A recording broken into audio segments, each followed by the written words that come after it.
What is up, everybody, and thank you, Sharquado. I don't know if I got that right. I question myself every day. Anyway, in Kiru time, because why not? I like how I normally try to keep things reasonable and like to test things. You use it where everyone's at neutral, right? You kind of look at the value, but now we're just cheating. We're just throwing in Kiru at I mean, technically, we are at class neutral. I would just like to say we are technically at class neutral. We're not an alter ego. It's just, she happens to be a threat to humanity. Who knew? Let's see. By the way, if you look here, I am down a command spell, and that's because the trash mobs, when they needed to kill Leonidas, decided to debuff 3 times. So that was a thing. You might go, then how come Enkidu doesn't have any of the Stargent downs?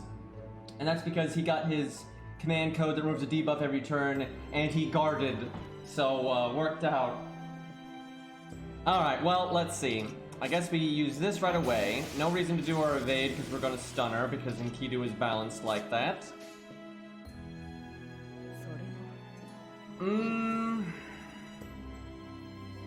I will say, because we are at neutral, 254 is still a lot of health. Do I want that Buster card? It comes down to if I want to use that quick card or not, because it's the way I get rid of the stun. Tricky. I think I have faith that will break, and I do quick art. It seems reasonable. There's no world where I roll on Vortigern, and it is so sad that that sentence just came out of my mouth, because if you asked me, like, 6 months ago if I would ever say that, I would say no, but then I'd also say, but they're never adding Vortigern.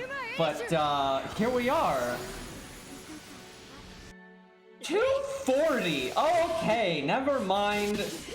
Never mind. Fucking, imagine doing 240,000 damage when you're at class neutral.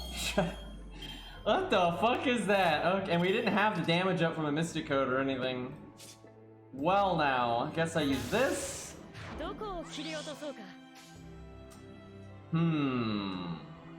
Guess art quick, because I don't really want to use our heal right now. Well, Albion, or Albion, I would say its name, isn't actually playable though, it's just a boss. Its arm is playable, and hey Legend, thank you for the 13 months. Casually. Abigail's having a pretty rough time right now. Okay, I'm gonna do this because I don't want the attack down, and I don't think I'm gonna need it later. Now, we don't have the Buster up this time, so now we need to do some fucking damage. However, this is so broken. We have the defense down from last time.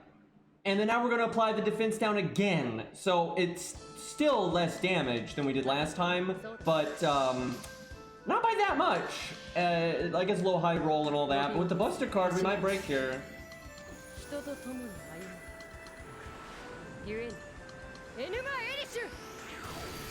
So Cairo was saying he think it would have like worked just fine. If he wanted to use Oberyn, he could have used Oberyn. 40k by the way. And just had him do his own stuff, and especially if he wants to have him aligned with like Aurora or whatever, and then have Vortigern show up just at the end like normal, because tied to the land and all that, and just use regular, warmonger, older guy, dragon, Vortigern, right? Like they didn't really need to fuse them together. And here's the thing, all the people that super like Oberyn, just like Oberyn. That's the thing, they don't like Vortigern, they don't even care. They're like, Vorta who? Right? They just like that Oberyn is now edgy. Like that's it. They just like, oh, he's conflicted and he's edgy now, right? They don't give a flying fuck about Vortigern or Vortigern's story, right? It's such a joke, and then Vortigern fans are like, this isn't fair, right? So they kind of screwed over both sides there. Anyway, we've had that rant. Dude, I had a comment today. I had a YouTube comment today. This guy saying that it's bullshit that I'm mad about Vortigern because Camelot stuff is always bullshit off the wall.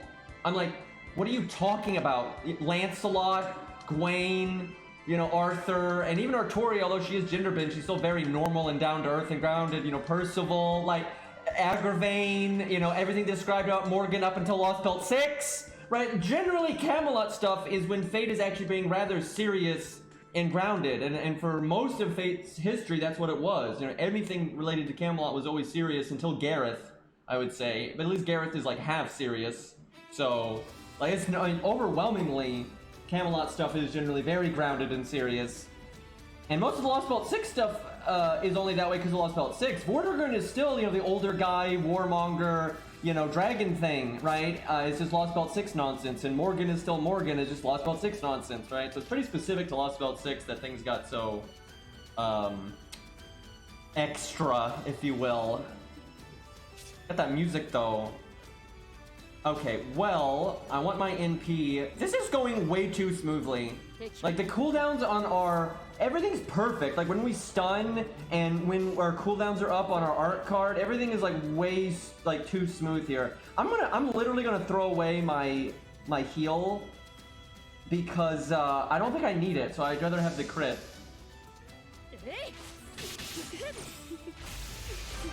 And then, I think we invulnerability next... No, we invulnerability after she NPs us, if it goes that long. And then we'll heal back up with our third skill. Ah, fucking NP drain. You know, if I gave him a heal boost... This is so dumb. She could NP us, take us down to 1 health, and if I had heal boost, we would go back to full health. Like, that is so bullshit. So fucking bullshit. I could Atlas right now, but I just don't think, you know what's crazy? I don't think Enkidu needs, Atlas here. I think he could use default, and then just get the bigger damage, and you get the heal and everything. Like, I don't think it really needs it.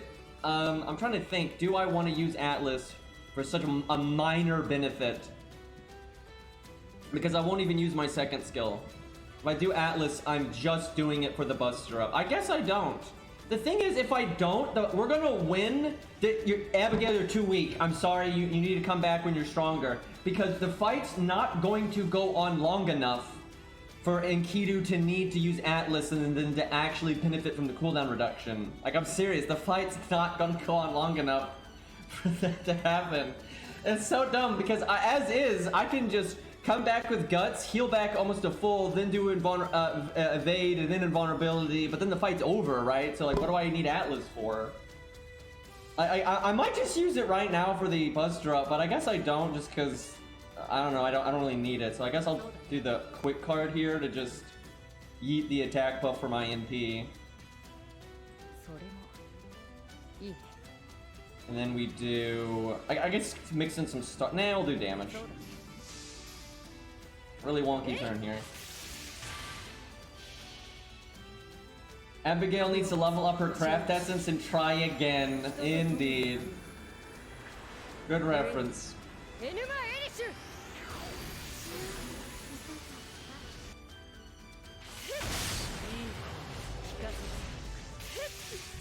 Wow, he broke with that wonky ass combo. She's on her last life! And you might be like, oh, she's gonna get us now. No, she fucking ain't. Like, she ain't gonna do shit.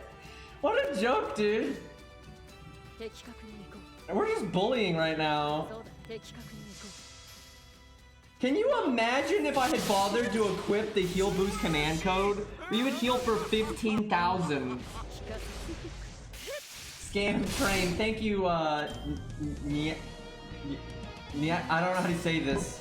I don't think it's my fault. I don't think chat knows how to say this. I'm gonna call you NYC99. I'm gonna go with that. Let's go with NYC. Thank you for the 2 months. I remember, I think we had this conversation last time. Thank you, I appreciate it. And look, now we just cast everything ever. So now she can't hurt us now, and then I can invulnerability, and then I'd get evade back again, and we're gonna stun her next turn. Like, what a fucking joke, dude. Abigail, you gotta get on my level here. We're not even counterclassing. Yeah, we gotta Zeep the app. Or Enkidu the app, apparently. And she's dead next turn. I should have done Arc quick, just because she could NP drain me or something. There was no reason to do a quick thing outside of just die. I love she NP drained us. Now she's just delaying the inevitable here.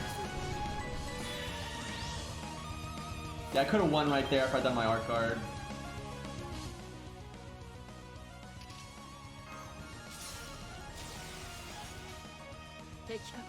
I could do so much damage if I did like Buster stuff, but there's no reason to. We'll just do this. I should have done the debuff removal first. Pretty sure if she triple NP drains, we still are good to go. Not quite.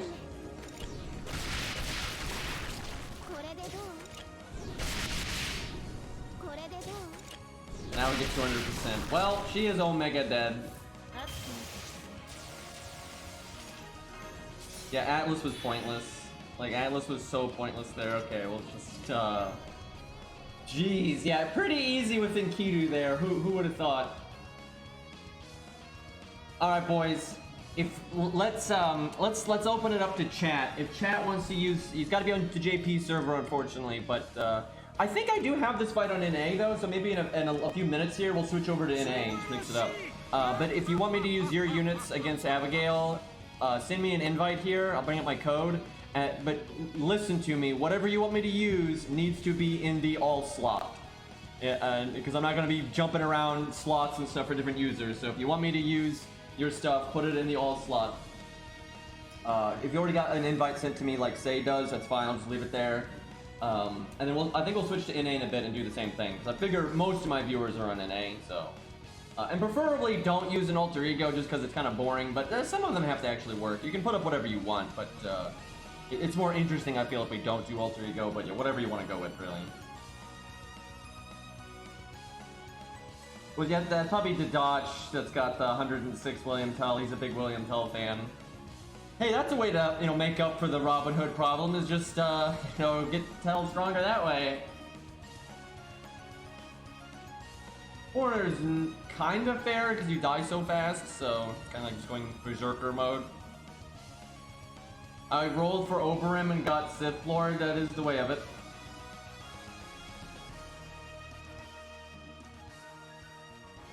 Okay, hopefully that's enough time. Maybe someone like Zerp, if you're able, you can copy paste the code in chat if people need it here. But I'm hoping that's long enough. And in the meantime, Say's already ready. He's got the gut CE. He knows what he... Look at this 106, by the way. Alright, why not? Let's see how Say does. You gotta respect Say's dedication.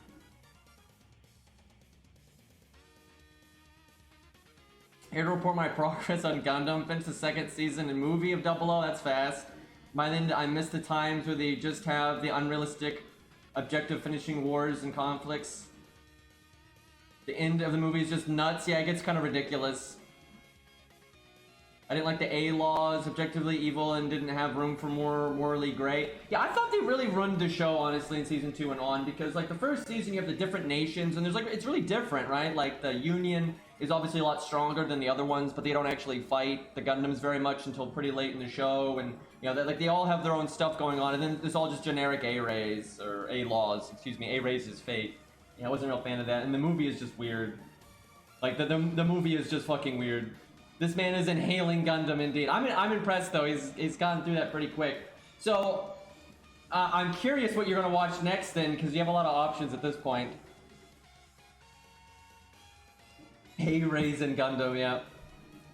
Speaking of A-rays, can we get Type Jupiter in Lost Vault 7, please?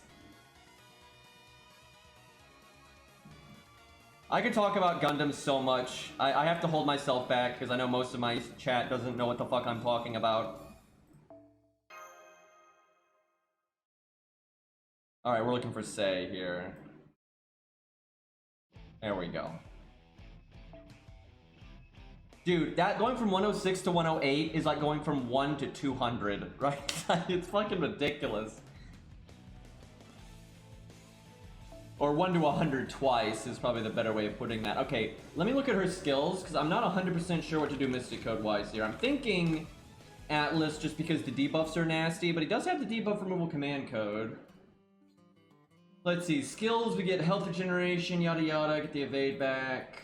Got our third skill twice, which would be good. Yeah, I guess we do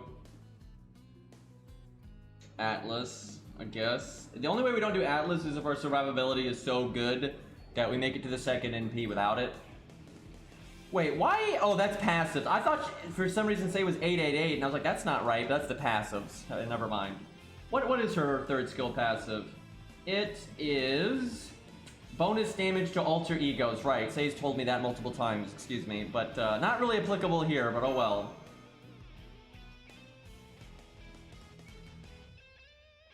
I was thinking of Seed or Unicorn. Any suggestions between the two?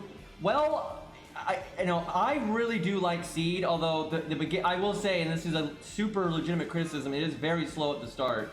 It really is. It takes like 20 episodes or so to really get rolling, or 25 episodes, I'd say, to really get rolling. It's not completely boring up to that point, but it's a slow burn, and that's not, you know, that's a mark of shame for sure. And some people really hate Seed, right? It's got a lot of like teenage drama in it. And, but I really like some of the villains in Seed. I really do. Like, the villains that show up way later in the series, I really, really like. So I normally recommend Seed if you think you can put up with a slow start and some teenage bullshit, right? Because I really do think there's some good stuff in Seed. But it's definitely a hit or miss Gundam. I think some people love it to death and some people hate it. And then Unicorn, with you liking Iron-Blooded Orphans, I think you'll definitely like the action in Unicorn. I think you'll definitely like the action in Unicorn. I don't know if you'll like everything else about it, but I think you'll definitely like the action. But I could see, if with having it, now that you've seen some UC stuff, I could see you liking Unicorn, so... yeah, either one, really. I would say maybe give Seed a shot, but it's really long, so I don't know. Unicorn's shorter, so maybe go Unicorn then Seed, because Seed is really long. But, okay, let's get to the trash slaying here. Fucking G Gundam. I don't really recommend that one for a while, but that's a show right there.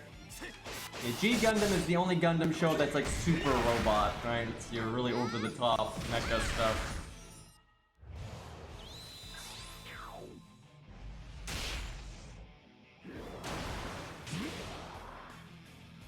George living 2 turns. It's actually good for us because we need NP gain.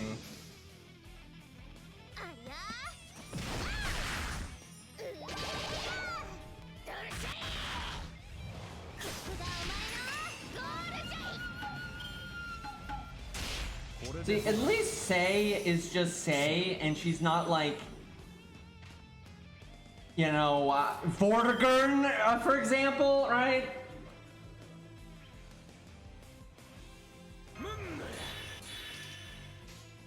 Wonder where that came from. Alright, let's see. We'll get our NP no matter what, so...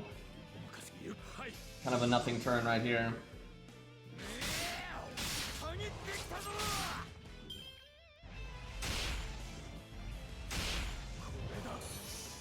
Alright, we didn't even need Leonidas there. Want to make stars.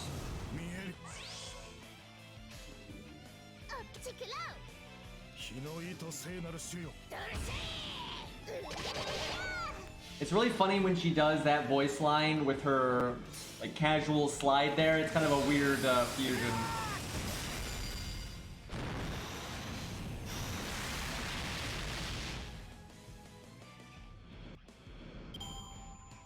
Imagine if Seini, or however his name, is a Merlin face. They've detailed him a bit, like, through, like, Kentucky talking about him and stuff.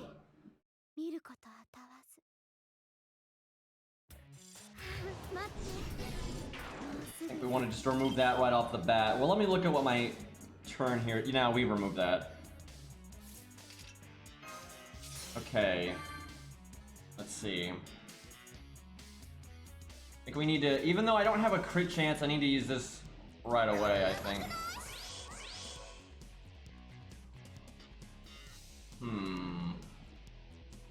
So Abigail is not man, which is so bullshit, but what are you gonna do?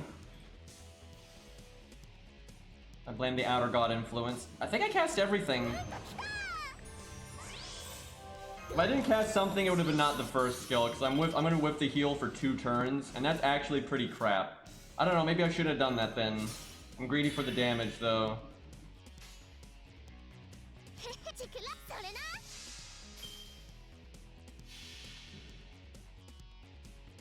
Why did Graham turn into a weeb for a second there? Yeah, that's another reason I don't like the second season. I think that was crazy out of character. It made it, Graham was so awesome in the first season, and he was so lame in the second season, and then he went back to being awesome in the movie. So it's like, why did they do that? It's like, it's just stupid. Like they didn't know what kind of character art to give him, so they just made something up.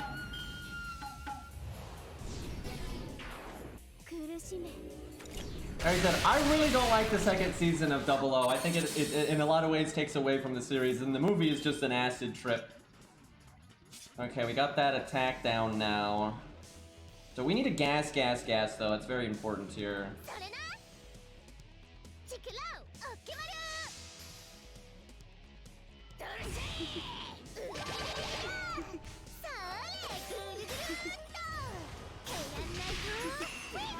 We're having a bad time. I'm not gonna lie, we're having a bad time. This is not looking good. Can you stop giving me this stupid attack down and draining our NP? Like, holy crap. She should have had her NP again by now. That's so unlucky. What a joke. And then all the crit spread went to our art cards there.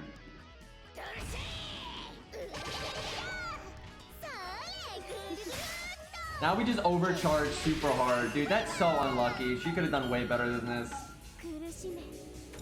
Like, we so easily could have NP'd it at least by last turn, and all this NP right now would be going towards our next NP. She drained us again. Well, let me think. Can I live one more turn? Because then I can evade. I'll try it. It's definitely better peak value. Put your hands up. That voice line, it's because it's pretty good English. I'm curious, is that voice actress, does she have good English? Because sometimes they just have like a few words that they do well. But there's plenty of voice actors out there in Japan that actually have really good English. So I don't know with her though. I have no idea if she has good English or not. But that's kind of so jarring there all of a sudden. Let's see. I guess we do that.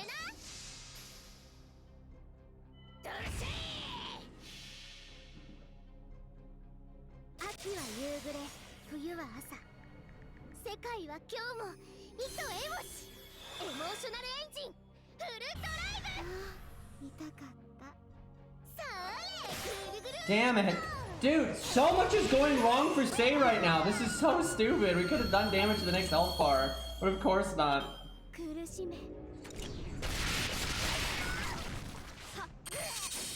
Well, and they already popped. That was so lame. I gotta give her another chance. That was so much went wrong there. We really need the heal command code, but I'm assuming Sei doesn't have it.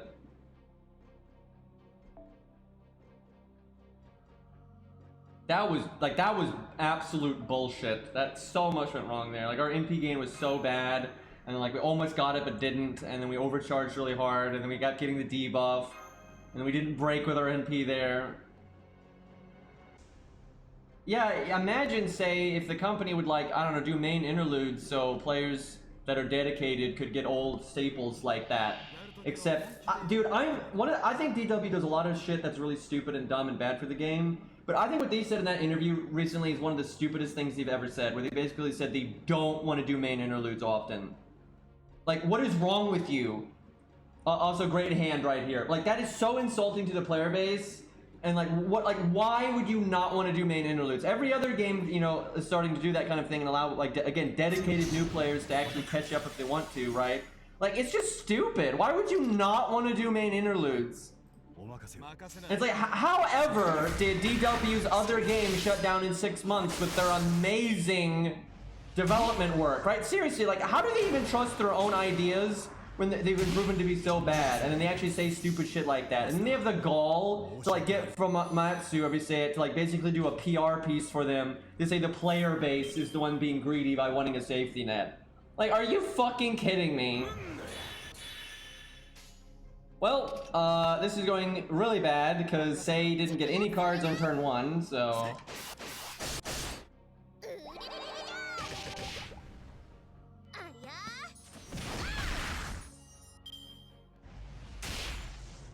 Like, it's just insulting, man. And like, again, it's not like they've proven themselves. They haven't proven themselves. They've done quite the opposite. I really am curious what their internal logic is for why Sakura Wars died so fast. Like, I want to know if they realize like how dumb they are with like just copy paste like FGO, and how blatantly that shows that FGO's business model is bad, right? It's getting carried by the IP, or if they just blame some other stupid shit. I guess I cast her evade now. That was probably a mistake last time, not casting that early.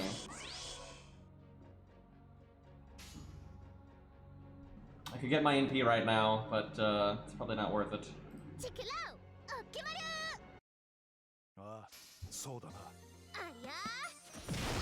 The player base was greedy with day 1 FGO, yeah.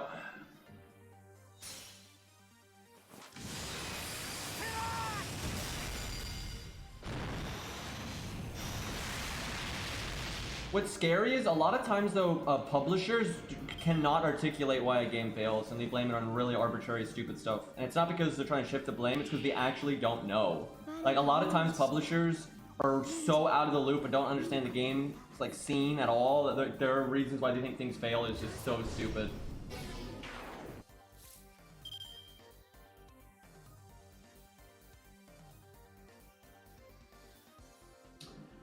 Let's see.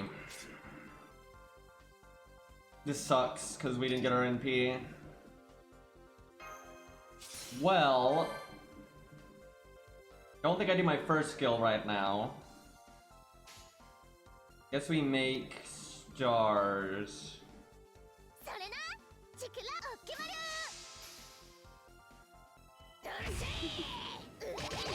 I got Ash ready to fight Abby. He should do pretty well, I'd imagine. It's not the best fight for him ever though, because there is like a real endurance check to it. However, damage quickly is one of the most rewarded things here, so... Hey look, we can actually NP. Too bad we're behind a turn because of the opening.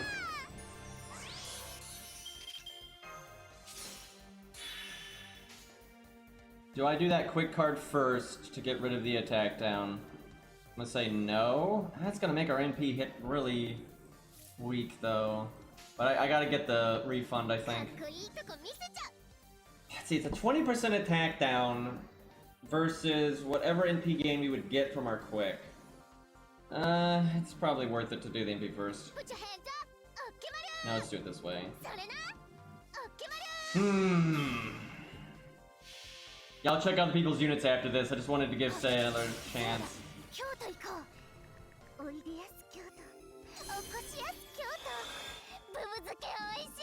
Give her come up, that's fine. She's neutral. Obviously she's a top tier solo unit, but that's fine. This is a pretty... Using a top tier solo unit is fine here with how hard this is at neutral, unless you're in Kidu, but Enkidu's abnormal here. You know, objectively, Enkidu's just built different. Because, you know, he's made out of clay, and he doesn't even have noble phantasms, technically. He's got just things made out of the earth and whatnot, so... Really, he's just built different. Let's... I want to do Buster quick, because we need the damage. It's just, I'm worried about the NP gain. I think I have to get lucky.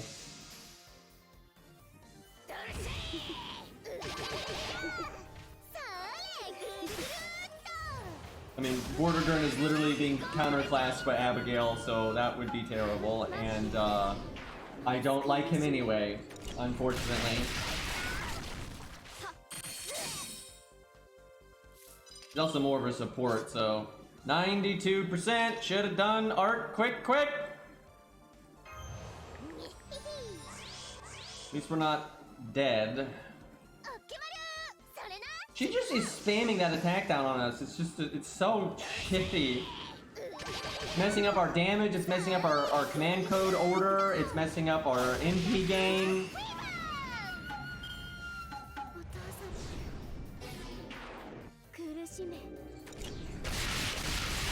Okay, she did it again. Game, please. I'm gonna be really ballsy here. You need to do 15k here before the NP. You got crit up. You're level 106. There you go. Okay, I actually wasted the quick attack there.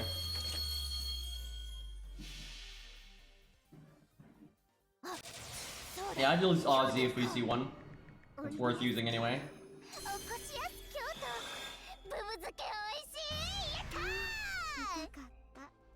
We're not really soloing Abigail with Sei right now. It's more like, let's see how far Sei can get. There's no world where she's winning this. Okay, so what we can do here... You know what I should have done? I actually think I should have saved our evade. Well, no, our guts would have gone off if I didn't. It just would have been nice that if guts could have gone off, then I could have invulnerability, then evaded, or invaded, then invulnerability, right? And just had that extra time. But, gotta work with what we got. Alright, I'm not gonna do my first skill until after we die, or guts goes off. It probably won't buy us a turn though, but it might, so... Take what I can get. So I've been playing Punishing Grey Raven more to get that, like, welfare dude. That's awesome. And that event right now that's going on in Punishing Grey Raven's pretty fun. Like, at least for the level range I'm at, I'm pretty low level, right? So I'm actually having to, like, try to, you know, beat the bosses and the stages, right? It's actually kind of fun, so... Having a good time with that.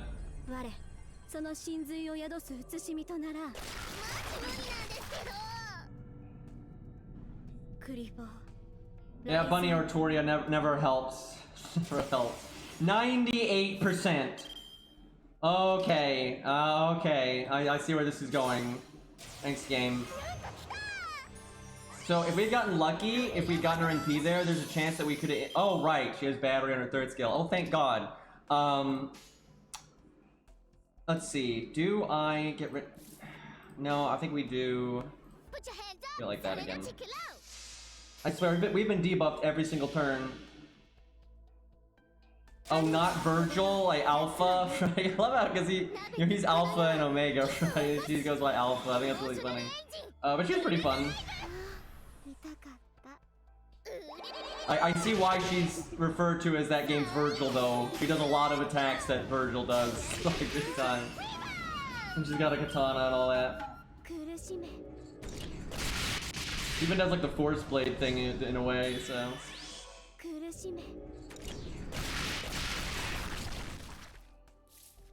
Oh man, if only I could do evade right now. Because then the heal might buy us a turn, but yeah, we're pretty dead here. Alright, this turns out just about damage then. Well, not the best performance, but she is neutral AoE. You don't really, we don't really expect that to do well here. And I think if things went a bit better for her, she could have taken another life. That's honestly not bad. I think if we tested a lot of comparable stuff, other AoE neutral stuff, I think they wouldn't do much better, so.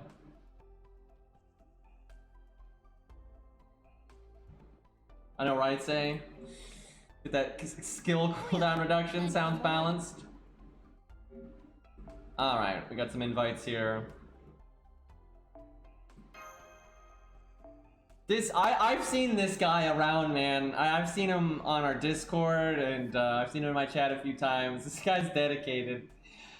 Like, who the fuck sees the new Grail system and is like, yep, it's time for level 120 Nobukatsu. Let's go. Look at that CE too. You know, we'll try that in a minute. I'll be shocked if he gets one health bar. If he kills her one time, I will be surprised. All right, let's go like one at a time here just to not overload our support list. What I'm gonna have to do is when I add someone, I'm gonna have to just remove them. That way my friends list doesn't get too big on this ult account. So I'll have to keep track of that. I think I added William Tell there, so to Dodge, I think. Or DD, or however the fuck you say it. The problem is we can't use his NP, so... I wonder if his friends list was full, because that can happen. You can send an invite, and your friends list is full, and the other person can't add you. I've seen that before. Oh no, there we go. Okay. No command codes. That's gonna be rough. This is not gonna go well. This is not gonna go well. William Tell needs so much help. He needs to be buffed so bad. He has no survivability, and he doesn't do enough damage to compensate for that at all. And he's so similar to Robin, and Robin is just better. Very frustrating. And I like William Tell, like, quite a bit. So, I will say this, though. I wish one of his Ascensions were not so modern. Because I've been a big... Like, I was a real advocate for William Tell to be added to the game before they ever did add him to the game. But I didn't think he ever would be. So, it was really cool to have him added. And he is a serious character, but the whole modern thing is a little weird, and you know, they do that from time to time, and that's fine, but I really prefer when they do stuff like that, you at least make one Ascension that's more classical. Like, why, you have 3 Ascensions, why not make them unique, right? And the answer, okay, can this stop happening? We keep getting these fucking opening hands where we get nothing, like, God. I don't know why I just picked that combo. It doesn't matter though, this turn's irrelevant. Showing that close range buster of a Rosh there. Why does Beowulf have jeans? I know, it's same thing. Less modern there, but I do like Beowulf a lot, but yeah, I do think it's weird that they like cargo pants or whatever for some reason. It's like, okay. This game just hates William Tell on many levels right now.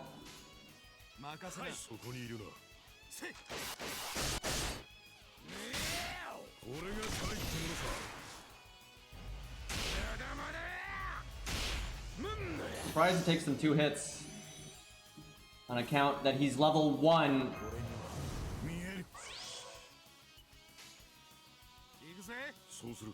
You know, I have a feeling Arash has better star gen actually with his skill up.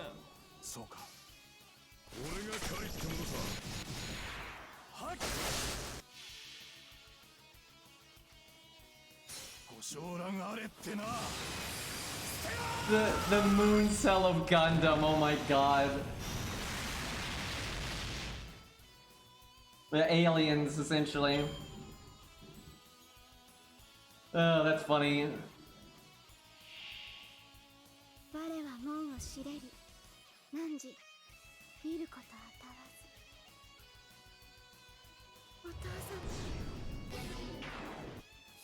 Okay.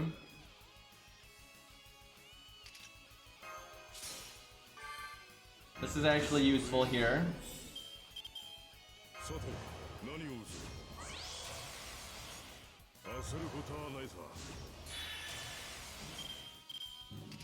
RNG wasn't too bad. Now imagine if we had an evade skill, so when she's skill sealed, we don't take any damage, but then she's forced to attack us a bunch, so we get a bunch of NP gain back. And wouldn't that be great? I actually should have just done invulnerability there, because he's never going to live to pass the NP anyway, so I might as well have used it there, because you know she's going to attack 3 times here, so I should have done that. Good damage, though. And he's going to loop. Also going to get, like, destroyed. Always nice to get crit there.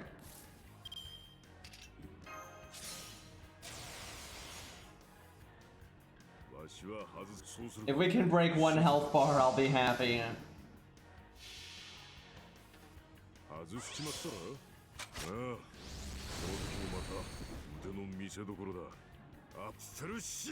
Dude looks like a Metal Gear character.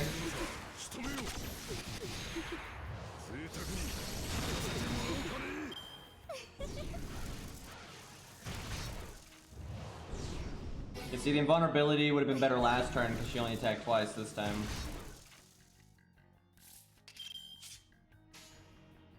Oh, not good. I need to live here, and then I can at least break the first health bar.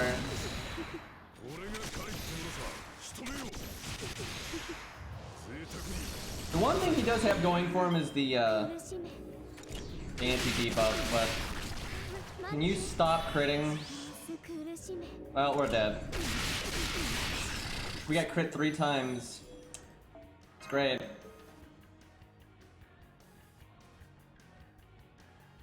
That was not a good showing. That was not a good showing. All right, let me remove the people I added just so it's easier to summon people.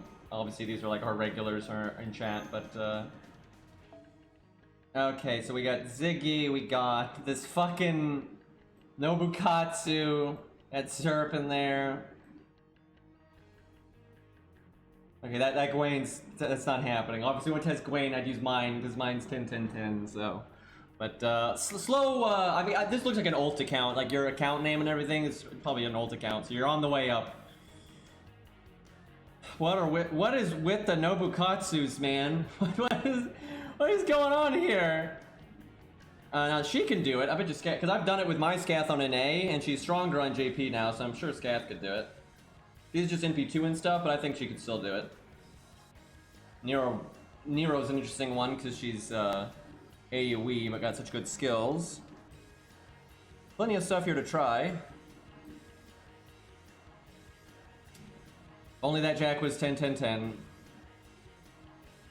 Actually would not shock me if a really properly set up Jack could solo this. That would not surprise me. It'd be close though. She's got the damage, but the survivability would be the hard part. Yeah, that is 104. That could be fun to use. And we got decent command codes. Alright, we'll give that a go. I'm surprised you're that upgraded when you're 136. I suspect she can break like maybe 1.5. And yes, Abigail is evil.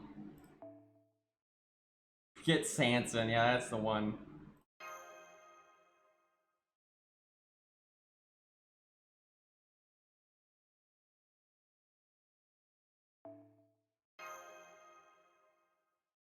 Oh, I killed the music.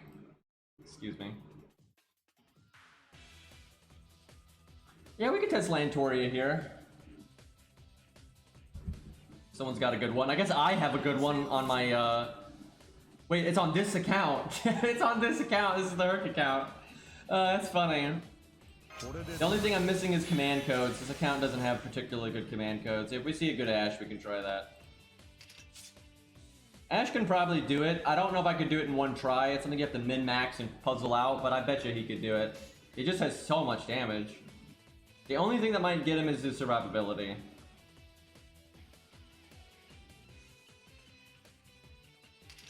I guess I just do this. That's a hood.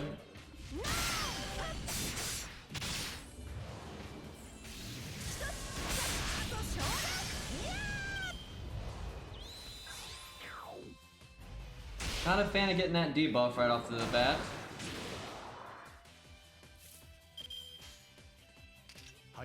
Getting good luck with NP gain though.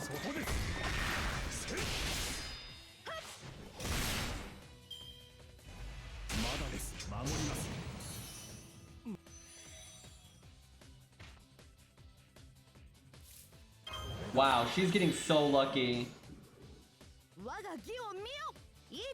Why can't all of our units get luck like that?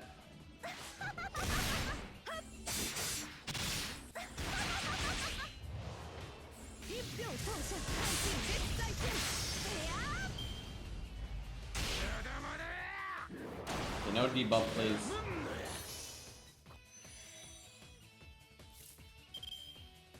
We have no Stargen here.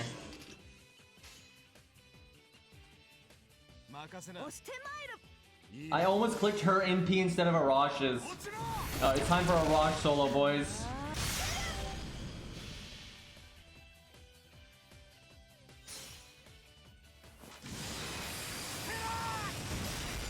My Jane is NP5.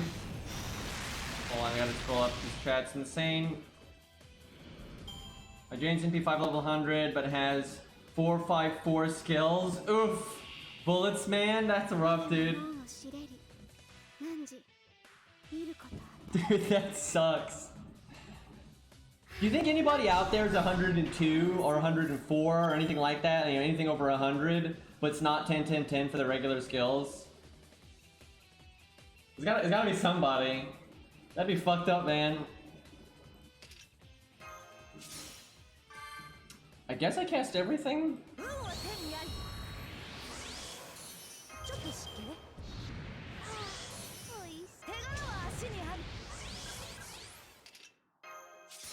Yep, fire everything.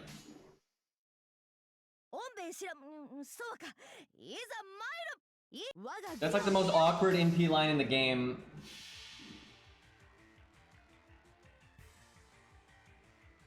For Ryder Toki, that's a hard call actually.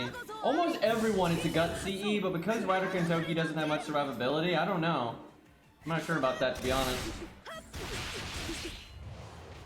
I would think probably still gut CE and hope you get lucky. Like, I think on average you probably get more out of like imaginary round or something, but I think peak you get more out of guts. So we just got double NP drained. That's so lame. And not only does that mean we lose 40 NP gain, it means Abigail doesn't attack us. So we didn't get any. And that was our. I'm just restarting. That's bullshit. That's like the worst turn for that ever to happen, because that is so easy for us to loop there. And that's the turn we had evade. That is so bad.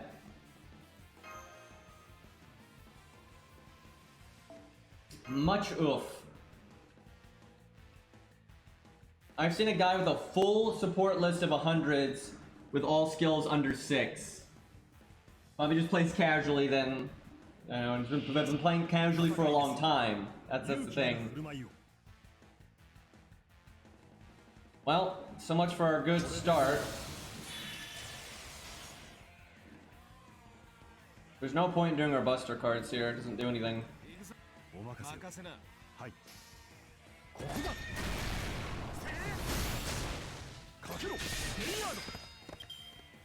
She does do the drain a decent amount, but she doesn't normally do it twice in one turn by any means. Okay, guys, could you like attack George, please? I guess the good news is it got me an art card. That means though most of her NP gain is in the third hand. Her other art card and both are quick. Okay, well there goes George.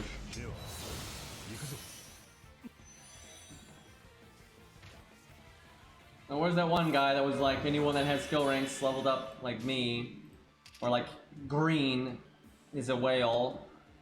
It's so ridiculous. That was such a stupid. Like, you can absolutely be free to play and have high skill ranks. I mean, most of my ult accounts have pretty solid skill ranks on important characters. Especially my regular ult. That one is actually like 10 to 10 everywhere, and in A as well. Like, so I have 3 accounts actually that are pretty skilled up. My other ones are a little hit and miss, but I still get the skills up for the people that matter.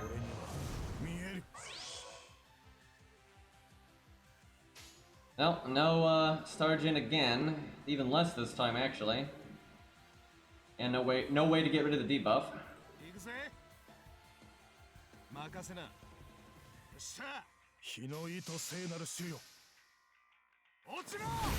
The Arash Buster Brave Chain that will never complete.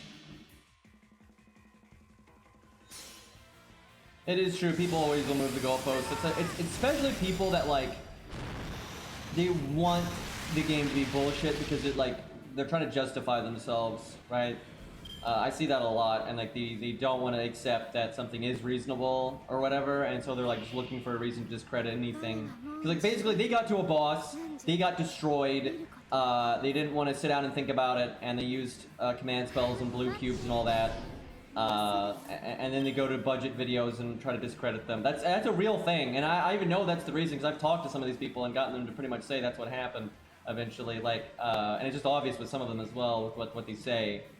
Double Gilgamesh, by the way, that was a good one.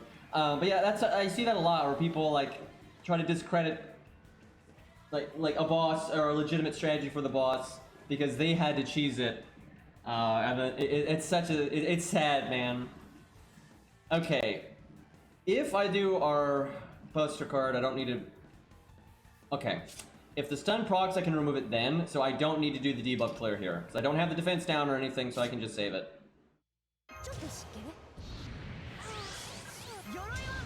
Now we have absolutely no crit chance here, but we're rolling with it.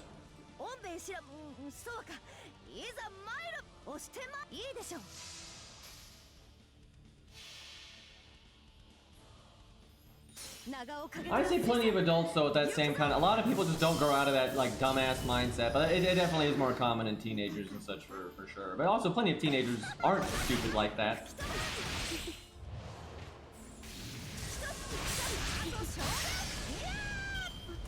Right? I'm not gonna name names and stuff because I don't want to throw anyone under the bus or start drama or anything. But you know, I've been. Oh my god. Oh my god, Abigail, work with me here.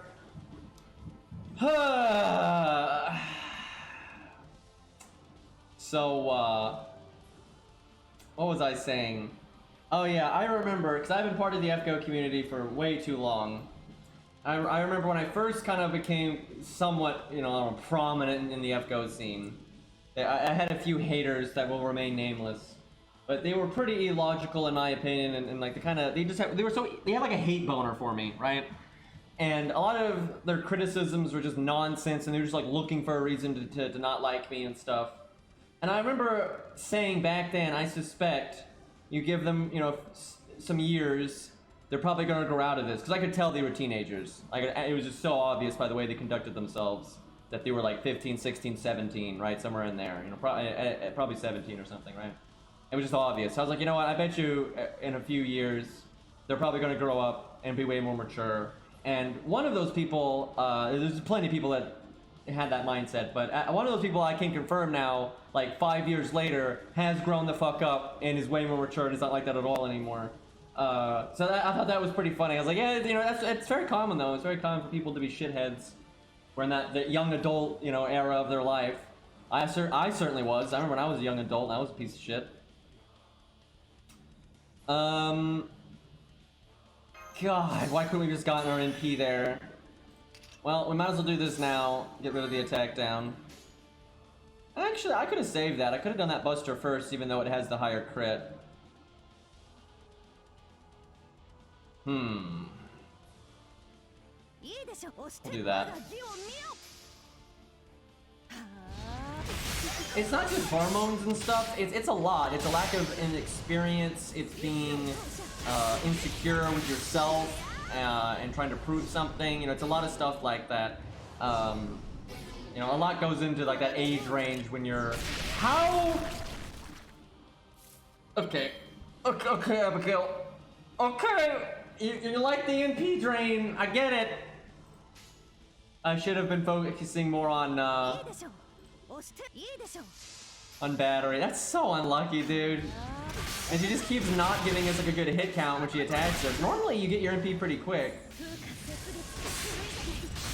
But I've known people in their teenage years that aren't pieces of shit, but it normally comes down to really good parenting. I don't say this universally, because there's always exceptions. Always exceptions, there's always nuance. But I would say pretty overwhelmingly, for a teenager not to be a piece of shit, you must have good role models in your life. Like, really good ones. I think the odds of you going through like 15 to 19, maybe even 20, and being mature in that age range is almost completely reliant on the role models in your life, almost entirely. There are, you know, occasionally going to be some exceptions, right? You know, some people are born geniuses and things like that. But I would say pretty overwhelmingly, if you're able to be a mature teenager, it's because you have good role models in your life, generally speaking. Okay, well, this has gone outrageously bad. Do I even NP when she's at 31k? I think I have to, and we just go for the refund here. What a terrible run this was. I mean, imagine being an Art Lancer against a boss with a high hit cap. Nah, no, we gotta restart. She's at 186 NP right now. Like, come on, that's a joke. We gotta give her a good run here. Like, I think it's pretty reliable that she could get her NP within 2 turns, right? Like, maybe not on the very next turn, right? That's probably not reliable. But getting it the turn after that, I think that's pretty fucking reliable.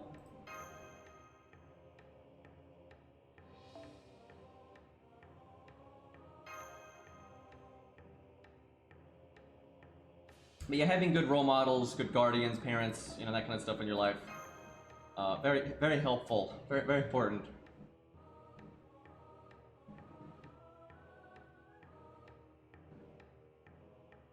Honestly, Reddit is really hit or miss, in my opinion. Like, I criticize Reddit a lot, but I'm mostly criticizing the website's format, right? Because I just don't think the website's format is good. I really don't. It's good for certain things. I think it's perfectly fine for sharing memes and for like spreading news. I think Reddit does just fine for that, and that's kind of what it was made for, honestly. But I think it's an absolutely terrible platform for anything controversial and discussion. And certain things are just going to be inherently controversial, and if they have a Reddit, because everything has a Reddit, that normally ends up very bad, and it normally ends up turning into an echo chamber, and you know, one group gets forced out. That's almost universal for the way Reddit just works. It just is what it is, and so I don't really like Reddit for that. But it's useful for other things, and some communities are also so small they don't really have that problem, right? You have certain Reddits that are like dedicated to, you know, wood carving, right? That's not really going to be a problem, right? So it's not like Reddit is universally bad, but I think it's frequently bad, and just about anything that's controversial, I think Reddit is very poor for. Like very poor for. Okay, well at least we got an art chain here. But I think all social media has pros and cons, and none of it should be taken as gospel, and none of it should be like universally accepted or rejected, really. You know, Twitter has a very specific demographic, you know, it's like appeals to, right? So it's good for some things and bad for other things, and same thing for Reddit, same thing for YouTube, it's just about anything, right? It's not, there's no platform that's going to be universally, not only is it not going to be universally good, but you're not going to find a platform that's universally insightful to the human condition, right? Because like just certain areas of the internet and certain social groups are just going to favor and disfavor different things, so. However, some communities can be abnormally toxic or abnormally good, right? That does happen.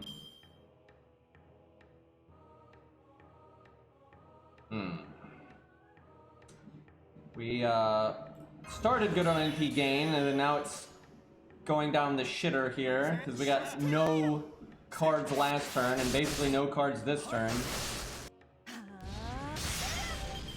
I need to change our taunts so it's just more consistent, because does anyone else see this? It's just RNG as fuck, right? Like, there's just way too much variance with the trash mobs. That's kind of the problem, though, when you use a gut CE. You're way more at the mercy of variance. The thing is, I actually think the balanced thing to do, though, I would say most units will not get their NP in time with what we're doing. I think that's a fair drawback of bringing a gut CE, because that's normally what you expect. That reflects, like, regular gameplay. I think. However, some units also have abnormally good NP gain or an abnormally high chance to get an art chain, so it's not true for them. It's not true for everybody. But I think for most people, they'll fail to get their NP before the boss. Hey, Omega, thank you for the 16 months, man.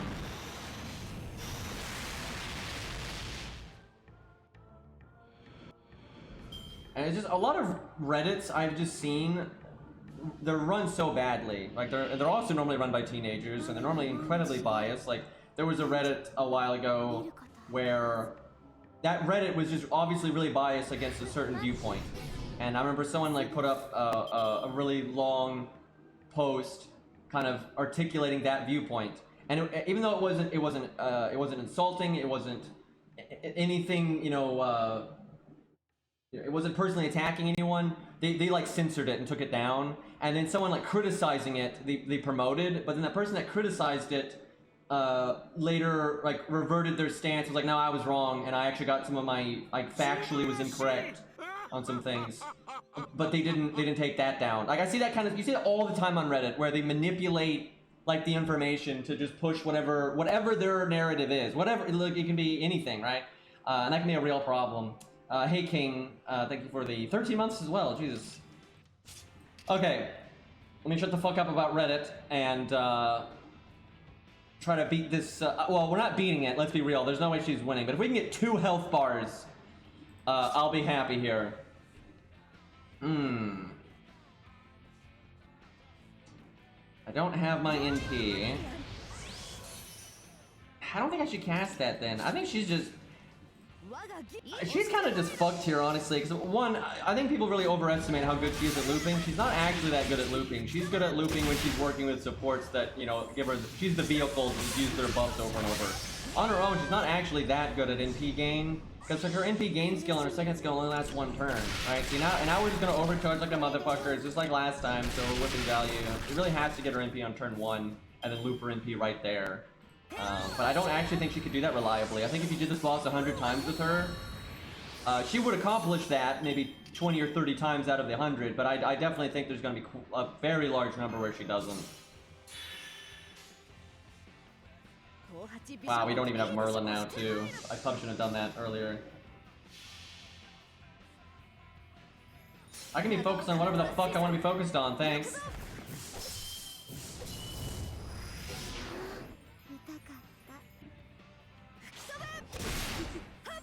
Because believe it or not, it's actually my stream and I'm the one playing and I get to do whatever I want. But, you know, Bob here has other ideas.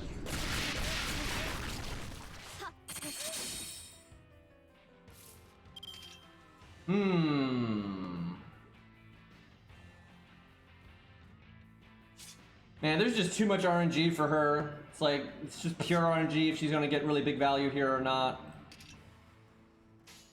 It's because her second skill only lasts 1 turn, and then her inherent gain rate actually isn't very good.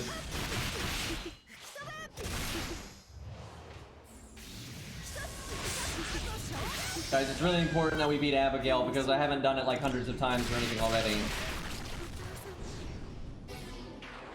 Because obviously if I'm trying to seriously beat this boss, you know, clearly would be the unit I would use for it, right?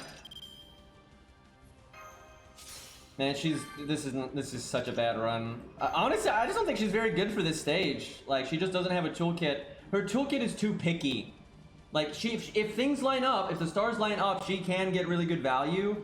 But she needs, I'll give her one more try, but I mean, I don't think she's very good for this stage at all. It's really hard for her to loop, and if she doesn't loop, her value sucks.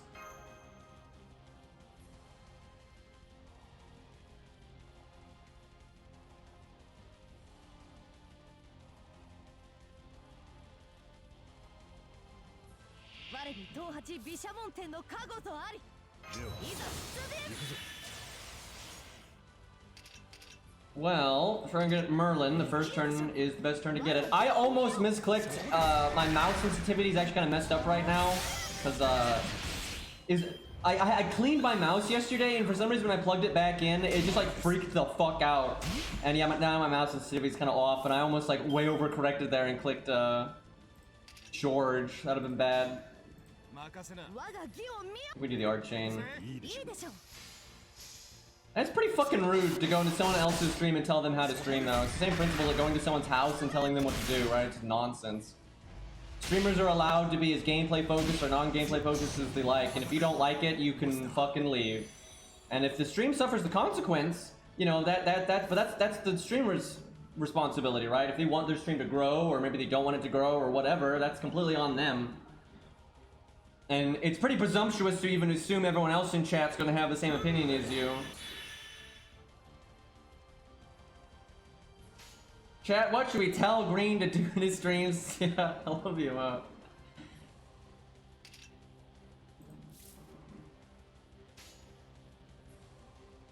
Like, sharing one's opinion in chat is totally fine, but acting like, you know, your opinion is the one that matters is pretty bullshit.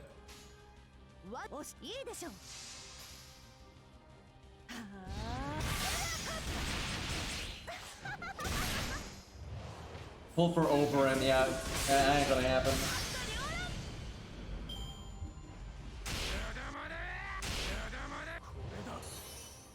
I would say pretty soundly he's one of my least favorite characters in the entire game. Not my least. He's not my least. That would go to Van Gogh and Paul Bunyan, but and he might still be ahead of like some of the other riffraff out there, but he's pretty fucking low.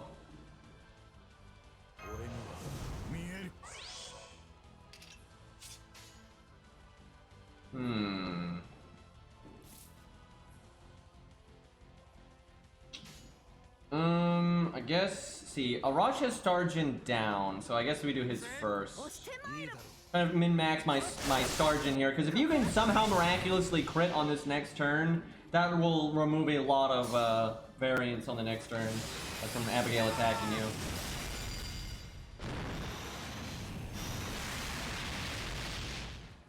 Dude, I don't remember when chat did Black Grail Jonah Arc, but he still won, but fucking barely.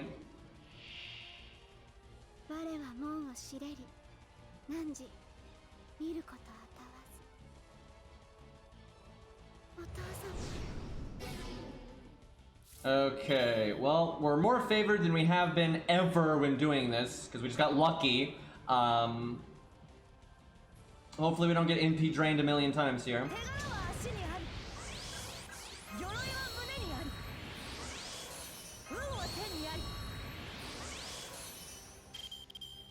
Oh my god, I hate how that's tied to her art up. Look what, like, we went from having totally decent crit chances on our art cards to now just utter shit. But if I didn't catch the art up, it would have been even worse, so I didn't really have a choice in the matter. But, that fucking sucks.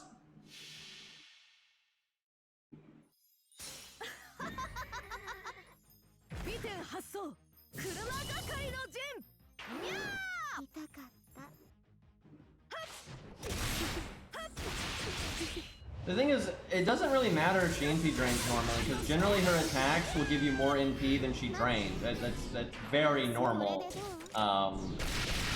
It just has to be within okay, well, she only attacked once. That's the problem, right? Because normally she'll drain once, attack twice, and you actually get a net gain.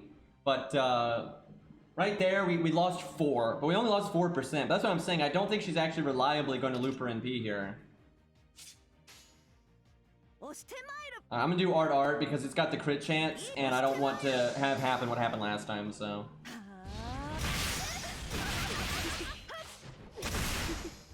She's really struggling, though, to get consistent NPs here. Which is surprising. It's actually easier to NP in this stage than normal. Okay, we have to remove the debuff now. I don't have a choice.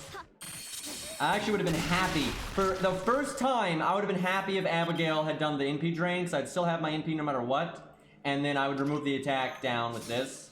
But this just keeps happening. The turn where I don't need NP gain, she gives us almost a full NP bar, right? It's like, Jesus Christ.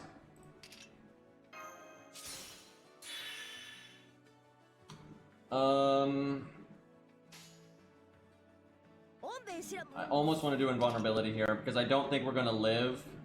Well, if we get lucky, we might live to the guts. Like for matching up with the NP. Then you just survivability after. At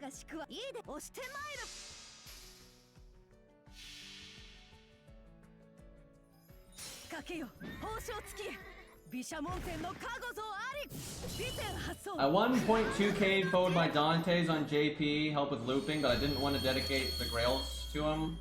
That's rare. I gotta say, that's really rare.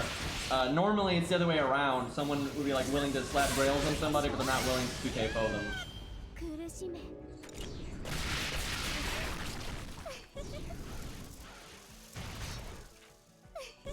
No crit, please.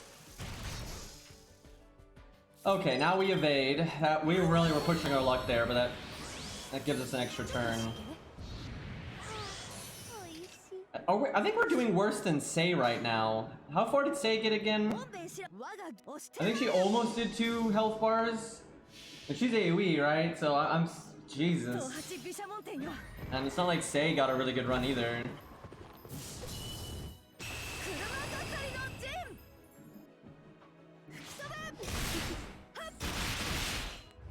We're not done yet, though.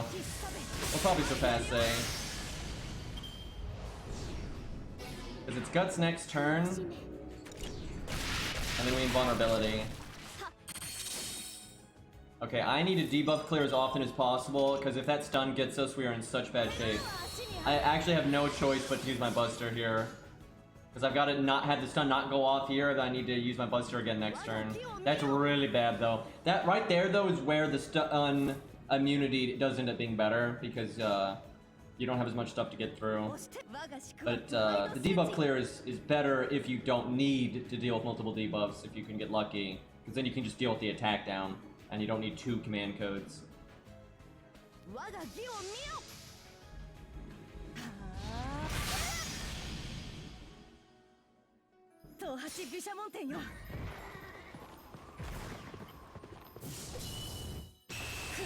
Sound effects are messed up on that. I wonder if anybody is going to go for level 120 Arash. That's a daring one. It'd be good for farming though. I mean, my god, he'd be able to wipe out just about any wave.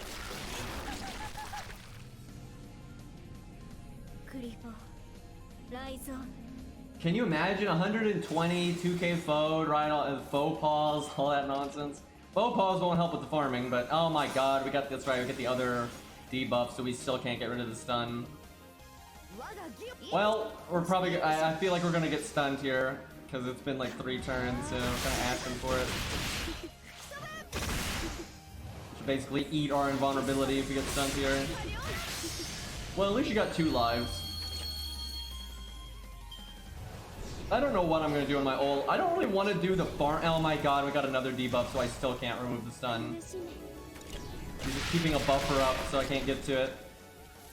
Well, we're getting so lucky though that it's not proccing the stun after all those turns. Okay, well, she killed the boss twice, and then we at least get 1 NP into this one. But yeah, I don't know if I want to bother on my ult accounts to go to 120. I think like the Herc account, I'd go to do it for Herc. But like for my Gilgamesh Achilles account and stuff, I don't know if I would bother. It's like, there's just so much farming you have to do. Maybe I do it whenever a lottery event comes around, because I normally have just so much XP that going into the void during that. So she did about 2.5. She ran that back a bit. That wasn't bad. That was pretty respectable. On a really good run, if she got really lucky and things lined up well, she could probably do 3. She could probably do 3, and that's actually not that bad. However, it's not reliable. She is not going to reliably do 3 at all. Like, absolutely no way. Alright, I gotta look at my regular friends list too, because some people might be putting... Yeah, Loss has got the Luvia up. Oh, you know what? Let's do Luvia. Loss is here all the time. She's a big boy unit. Let's give this a go. I guess Atlas. Justice, indeed. Let me grab water real quick.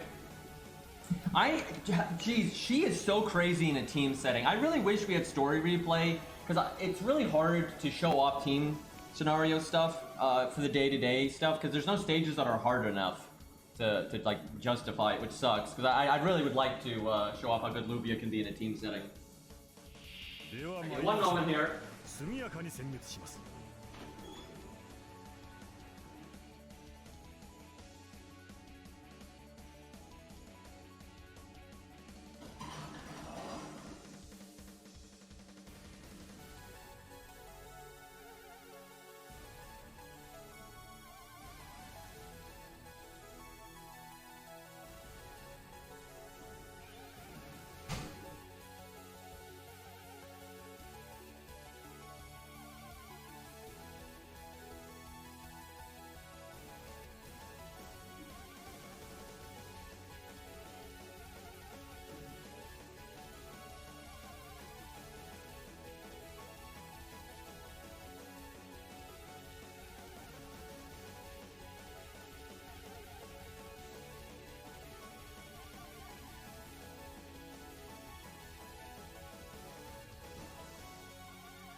Man, I was just thinking about it, chat, thinking about team settings and stuff.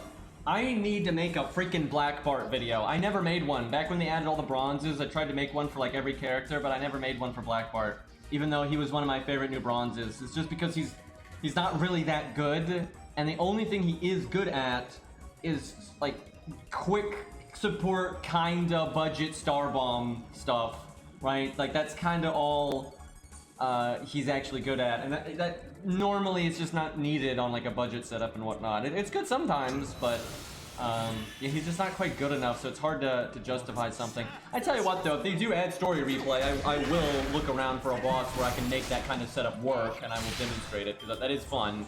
And I'd like to do something with Black Bart at some point, because he's awesome. I really like the way they did Black Bart, because they stayed, it's still anime, but they stayed pretty true to the actual person, and they made some really subtle like references and stuff that are pretty good actually. So They did quite well with that. I feel like they actually do better when they just make characters and they're not tied to, especially to Lost Belts. I think Lost Belts, because of like the concept, you know, they get really off the walls.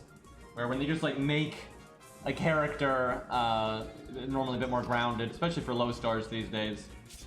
I think I got plenty. I mean, like, I don't know. A lot of the grounded 5 stars are from a work, right? Like Achilles is from APOC, right? And so that's why I think he's more grounded. You know, these days, I think they try to push the envelope all the time to be surprising and different and stuff. So it's pretty rare that we get 5 stars that are more grounded.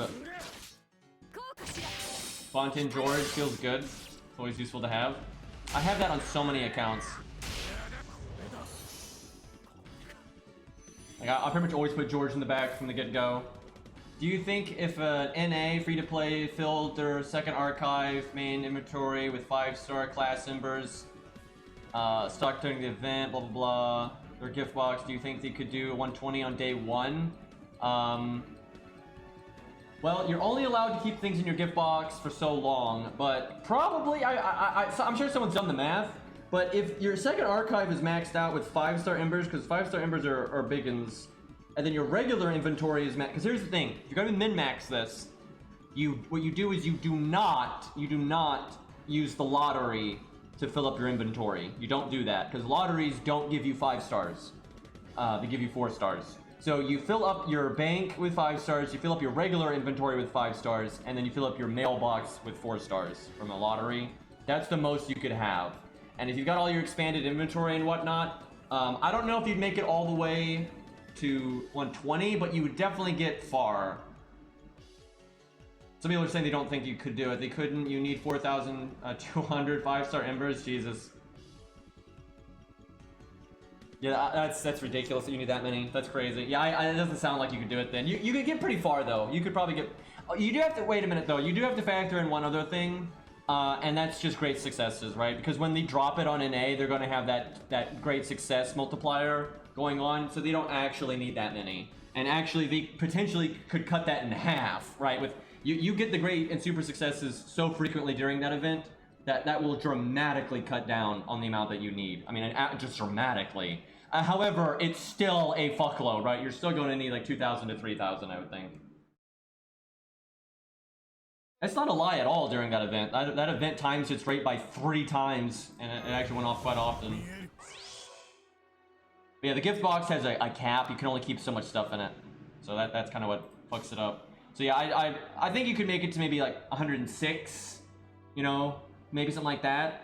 But yeah, I don't think 120 is just, it's so slow. I mean, it's just so slow. Like maybe if you get really lucky, you might even make it to 110, maybe.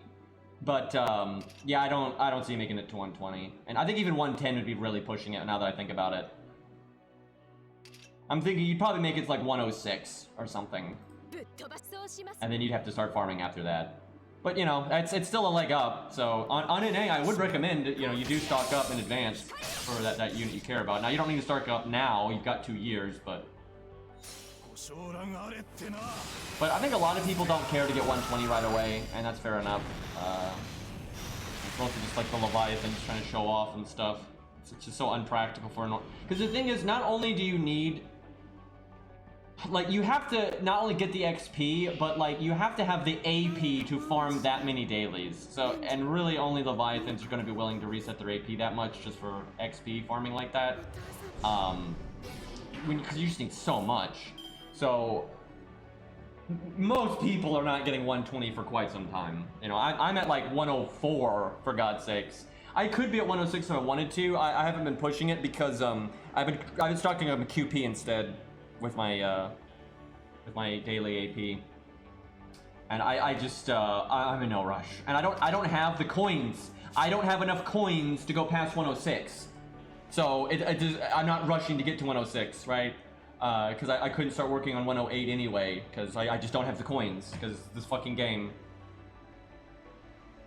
Alright, I do not want to use our third skill, no way.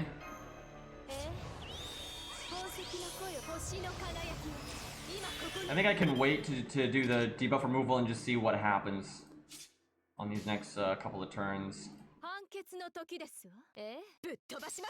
Imagine Luvia fighting Abigail here. Like, it's all serious, and Abigail's got, you know, outer god stuff going on, and then fucking Luvia comes in here, starts superplexing people.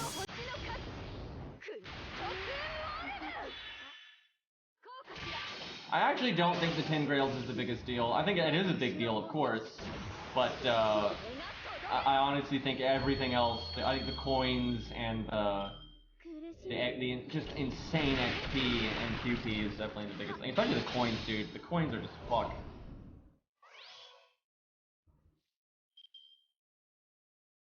Okay, I can actually get rid of the debuff now. So we're not having any damage issues. The issue is going to be survival. But it's all a big deal. Like 10 apples is a lot. You know, a billion embers is a lot. A billion QP is a lot. A billion coins is a lot, right? It's a lot to deal with. Getting 120 is a pain in the butt. Like that's what it is. It's just a giant pain in the butt. Man, Luvia is shredding these health bars, man. Not only is she just like going through them, but look how easy she's looping. She doesn't need the hit count from the brat, right? She can just she just does it anyway. Yeah, the only issue here is the survivability side of things. I guess I invulnerability now. This is ridiculous.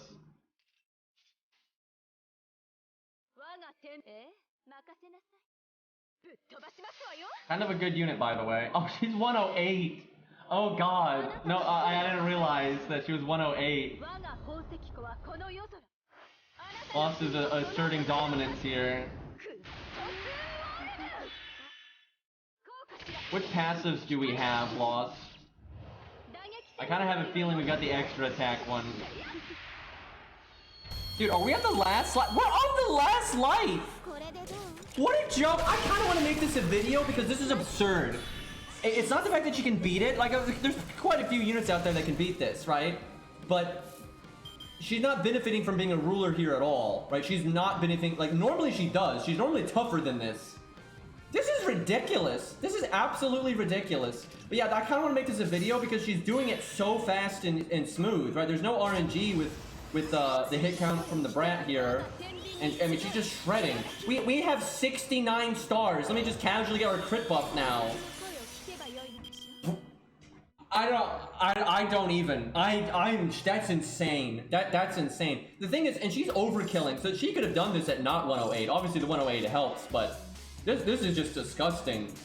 Like, we don't need the gut CE. For real, if I record this later, I'm gonna have Lost put a different CE on. Because we don't fucking need this.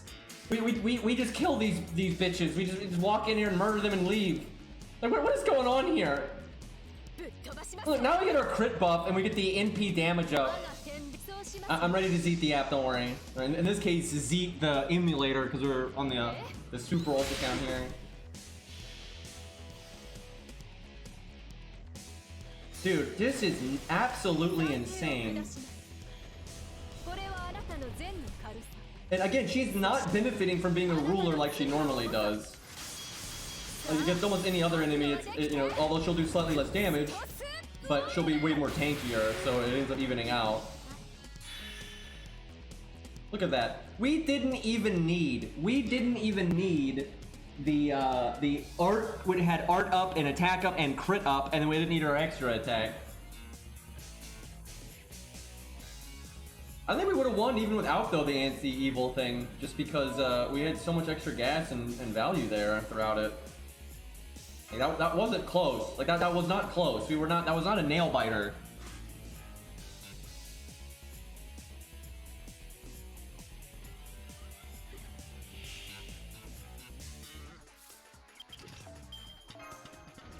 That is interesting. I don't think Benny will do half as well. If someone's got a Benny, happy to test her out, but I don't think she'll do as well. She's just less reliable with her looping by quite a lot.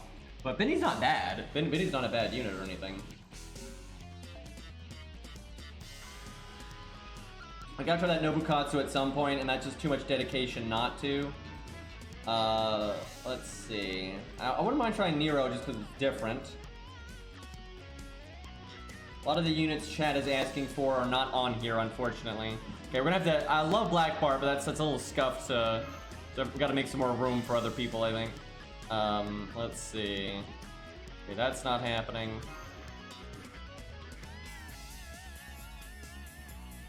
I'm just trying to have more room for more options. Okay, that's not happening. Fucking scatty. Remember, whatever you want, though, it has to be in the all slot.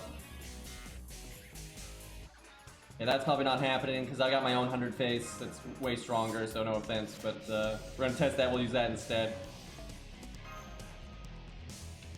Okay, hopefully that's enough room to get a few more in here. Let's go with... Let's do Nobukatsu. Let's do it. His goal here is to just get 1 health bar. If he just gets 1 health bar, I'll honestly be impressed, because I don't think he will. I don't think he will get 1 health bar. Oh man, that Okita, I bet you she could do really well. I kind of want to use this Okita compared to that Musashi. See how they do. That's kind of a fun one. Because they're both super upgraded. Look at that Hans, though.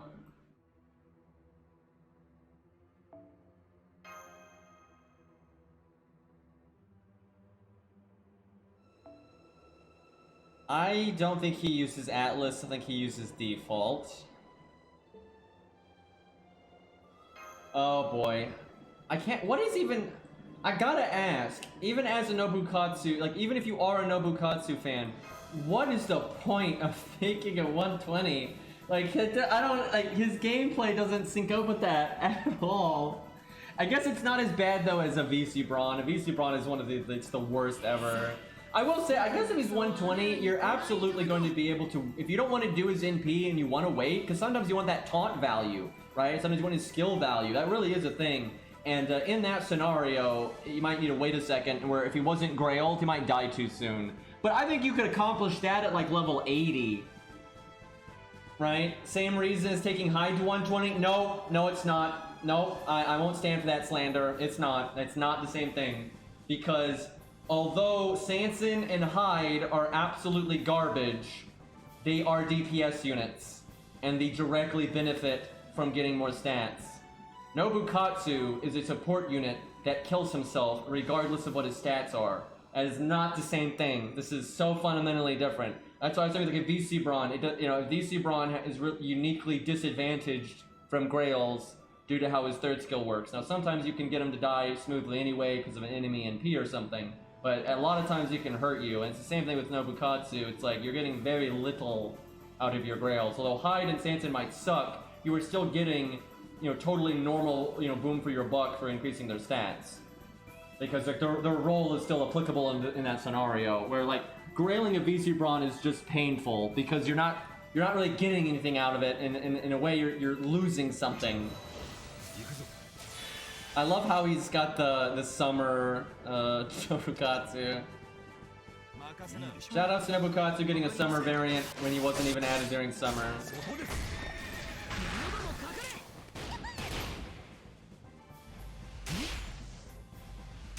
Lowest rarity, that solo at Abigail is 1 star because Asterios. He's probably the only 1 star though that could ever do it. Yeah, I can't, there's no way. I'm running through my head, it's like, even if Leonidas can loop, it doesn't work because Leonidas is buff based, not debuff based. So even if Leonidas gets the 100% defense up, he'll still die anyway. So, and Leonidas is obviously a 2 star, but I'm just thinking of like the bronzes in general. I don't think anyone else could do it. It's not really surprising why Asterios could beat Abigail. Like, think through this. She removes your buffs. He does debuffs. He easily gets to 100% attack down. She now does 0 damage. There you go. It's somebody did it. There's a YouTube video of somebody doing it with like a laughably low level Asterios too. The only and like the few issues he had are made up for by command codes. So wait, Mozart? Did somebody do it with Mozart? I need video evidence of this. We'll watch if this is a thing. We'll watch this on stream. We're a React channel now. That doesn't sound right. I don't see how much. I mean, I guess he could spam his NP, but it shouldn't be enough. It shouldn't be enough attack down for it to work. And also, it's 80%. I have a hard time believing Mozart did it without like extra help. Okay, yeah, obviously with Necromancy, but that doesn't count. You're not really soloing with the unit. You're soloing with Necromancy at that point. Like I strongly feel like if someone did this with Mozart, there were a lot of other units involved to set it up, because that just doesn't make sense. Because not only can he not get to 100 attack down, he doesn't have a 100% chance to apply the attack down anyway. Now, I know on the NP turn you can do the attack downs and do the NP down, right? So he can survive the NP, I get that, but you're not going to survive all of our normal attacks.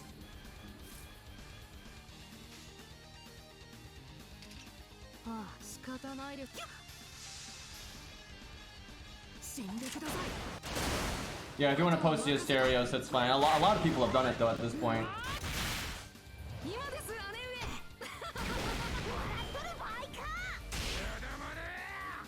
Yeah, bosses like this are kind of up Asterios' alley when they have a high hit count and, you know, she's anti-buff. She's not anti-debuff, so... I think people forget that a lot. When you have a boss that, like, removes your buffs before damage and stuff, I think a lot of people forget about debuffs and how these still work, and you can survive through debuffs and stuff. Okay, Nobukatsu didn't get his NP, but that doesn't actually matter, because it's Nobukatsu, and if we got our NP, we would die anyway. I guess I just use his second skill for stars, because... like, what else am I gonna use it for?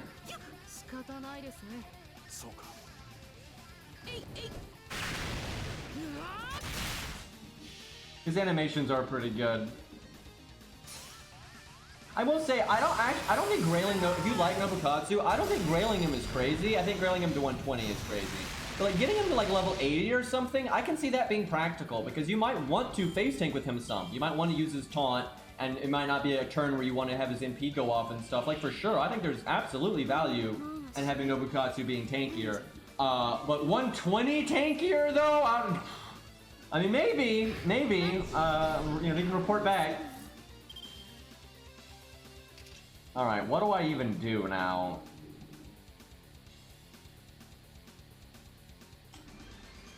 I don't want to do my third skill. I guess I just do my first skill and hope we crit here. I think we attack up right now. It's Nobukatsu damage time, boys. Let's go. Send in the Nobus.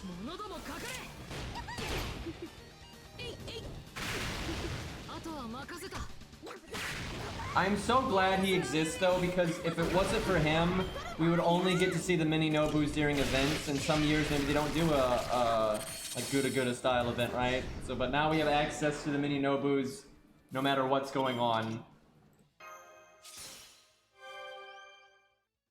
Oh, we don't have a debuff clear command code. Oh god. What have we done? Do I heal now? I think I wait one turn. I'm gonna go ahead and evade because we have the defense down, and let's be real, we're never making it to the boss's NP. Give me the crits, game. You didn't really give me any last turn. Come on! He's throwing, dude! All these no crits!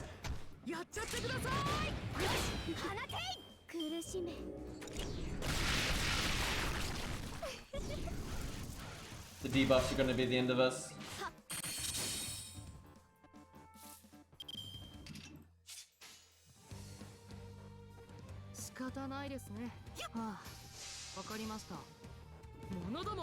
Arthur's theme playing. And don't worry guys, we're getting a bunch of NP.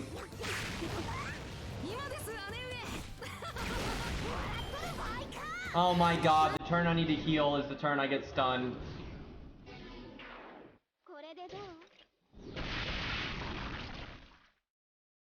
These debuffs. Oh, the horror. Well, I think that's about it for us.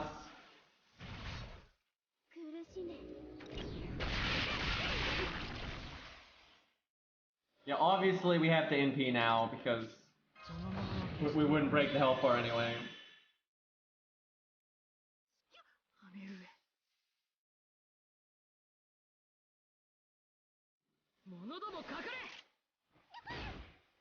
Listen to this music right now.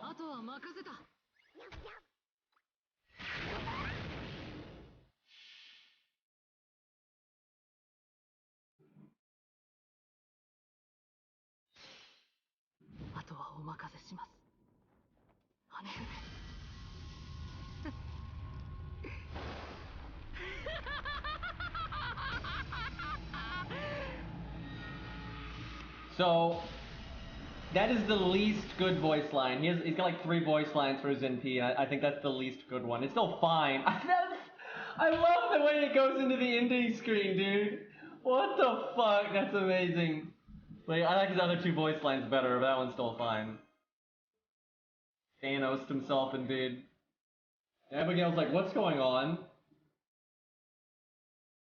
Victory achieved. Boss didn't get us. My god, man. I look forward to seeing what happens with this Nobukatsu in the future. I think we'll be seeing this one around. How many passives are you at? Oh my god, you can't have any, can you? Because there's no way to get more Nobukatsus. And even, you know what's stupid? Even if this guy summoned like 90 Nobukatsus back when he was an FP summon, you don't get the coins retroactively for low stars.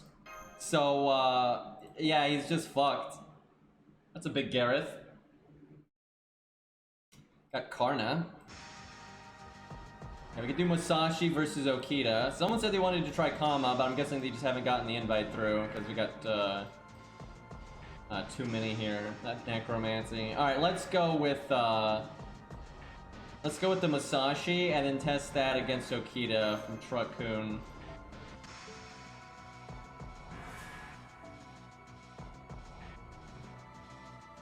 Zerp is so ready, man.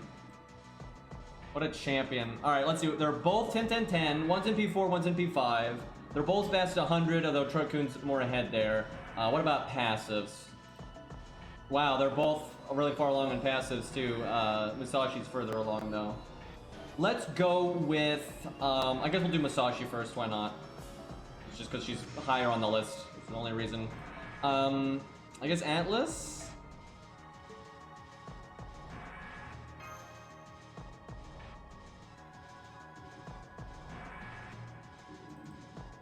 We'll see. Well, I don't think they'll do anything for Nobukatsu. I think they're just going to give you a way to get universal coins, and you're going to have to give them to him that way.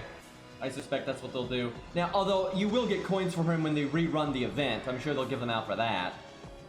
But you'll probably have a chance of getting coins for him before that. Although, how close are we to the rerun of that event? I didn't even think about that. I guess it has been a while, hasn't it? Oh my god, you're right. Musashi has that buff. You're right. She's got the anti-foreigner thing. That's going to be a pretty big help here. Musashi's really good anyway. Alright, we got the big sleeves though. Try not to trip on them, you know? Oh yeah, I thought it was Moon Cancer and Foreigner, but I guess it's Alter Ego and Moon Cancer. I thought it was Alter Ego and Foreigners, actually, I think what I thought it was. Let me see here. It's kind of weird if it's Moon Cancer. That doesn't make any sense. I want to say it's Foreigner and Alter Ego. Like, Moon Cancer is so fucking random. Like, why would Musashi have anything to do with Moon Cancer? It is, yeah, it's Alter Ego and Moon Cancer. That makes no fucking sense. That makes absolutely no fucking sense. She's not even in Fate Extra. Like, what? I gotta go fuck up BB for some reason. That's really bizarre. Units that have their passive to have starting NP have a much better time when they've got things like a Gutsy E or whatever. Are you kidding me right now?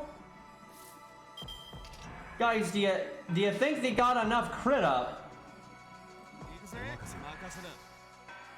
Would you guys like to kill George? Well, we really don't need Leonidas now. This is giving them more chances to debuff us. Okay, guys. Yeah, you're very clever. What even is Stargen?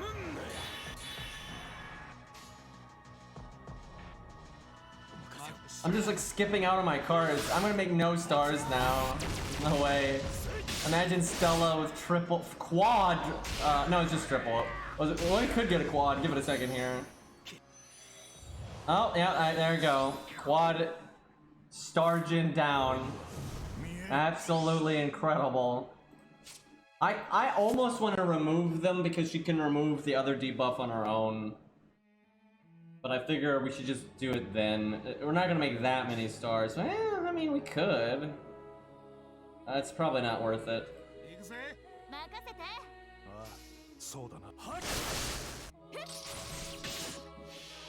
We did double quick with the Stargen up, and we made 4 stars. That, and they both have hit counts above 2 for quick. So, it's pretty bad. I'm sorry, we made 5. Excuse me.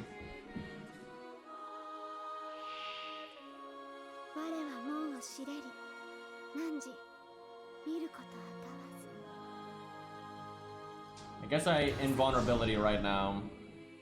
Excuse me? Aren't we just like magic resist A? Yeah, just magic resist A, so that was 80% chance to land. Is this what it feels like to be the boss? What do I do now then? Okay, well, I definitely do this. Huh. I think I do it anyway, just because I want to put it on cooldown. We just pretend we got those other debuffs. I'm gonna save my first skill, I think, for gain.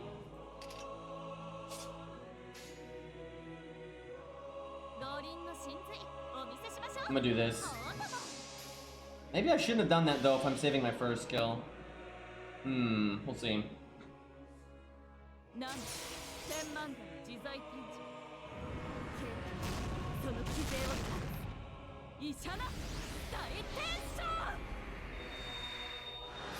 We might do Abby on NA later, like maybe tomorrow or something, but we'll do it at some point for sure.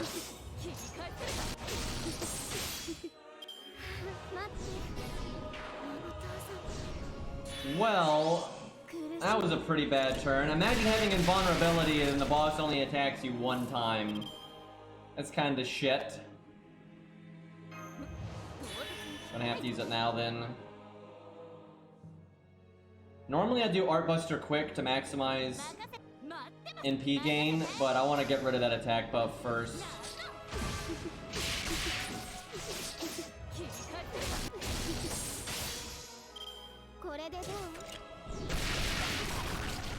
That was really unlucky. We could have easily gotten our NP on that turn, and all this NP gain we're getting now would be going towards the next one, so that was quite shit. So it looks like we're going to be, just through bad luck, we're going to be 1 turn off of our guts lining up properly. That's not normal at all, though. That's straight up bad luck. Did you do 40k, double buster, and a buster chain? Let's find out.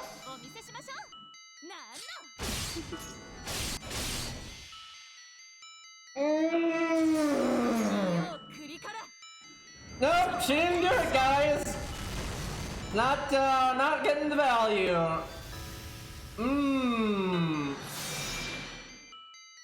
Great NP we got right there. Might need to give her another crack at this. Couple of things have gone wrong.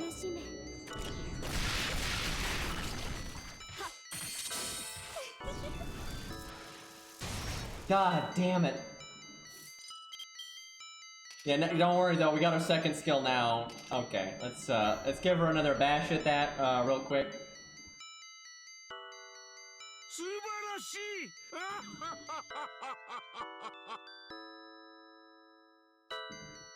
Highball, and no, I'm not using Vortigern, and you wouldn't even want that here because this is a foreigner, And if I am not mistaken, Foreigner's counterclass, what the fuck, it's not Faker, that would have made too much sense. Suspector, I forgot already. Pretender, that's what it is. Fucking dumbest class in Fate, by the way. Looks cool though, I like the card art. It's just, why did they make Faker? Why did they make Faker as a class if they weren't gonna use it, you know, immediately after, right? Like, just do Pretender then, right? This is why planning ahead is good.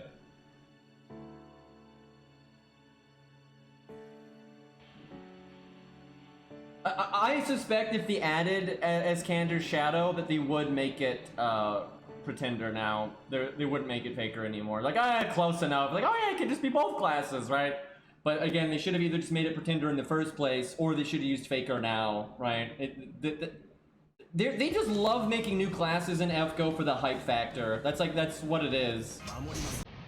It's not very logical, and it's quite unfortunate because I think they really cheapen the extra classes when they throw them out so frivolously like that. It's like, it's kind of like, imagine they put Favor in the game, I'm sorry, Buddha, and then he's not a Favor, but he's another extra class that he just made up. You know, like the Messiah, right? You know, it's like, what are we doing here, right? Like, it's just fucking stupid.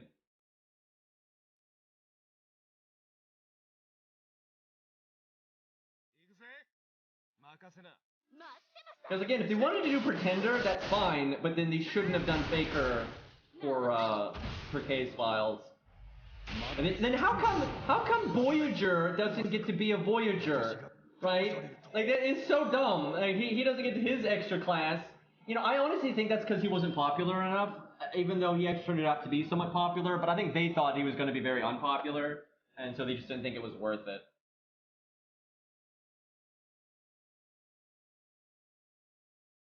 Like, have you noticed almost any time they add a new extra class to the game, it's to debut, like, some character that they think is going to be very popular, right? That's generally what they do.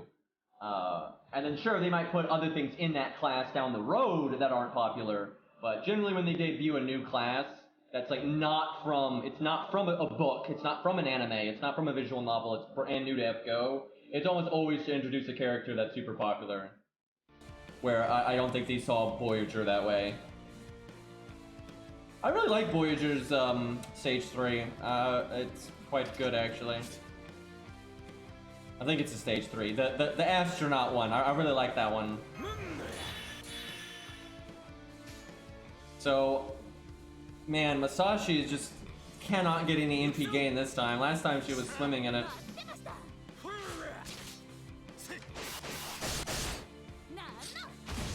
I actually don't really have an issue with Voyager, though, existing. I think they actually had pretty good canon to back it up.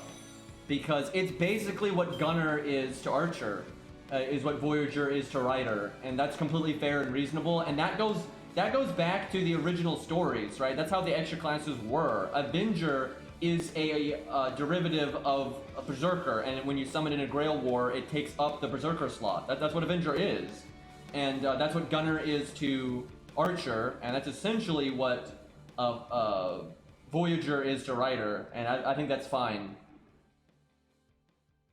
But yeah, unfortunately, we don't get it for the little one. Maybe someday, but probably not.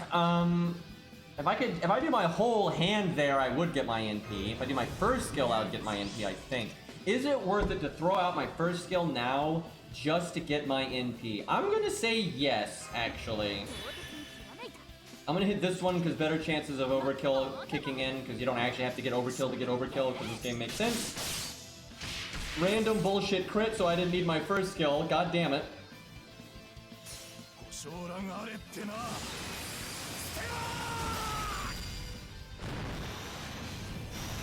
I mean, the thing is, Vortigern and Oberym do not belong in the Pretender class. They normally aren't.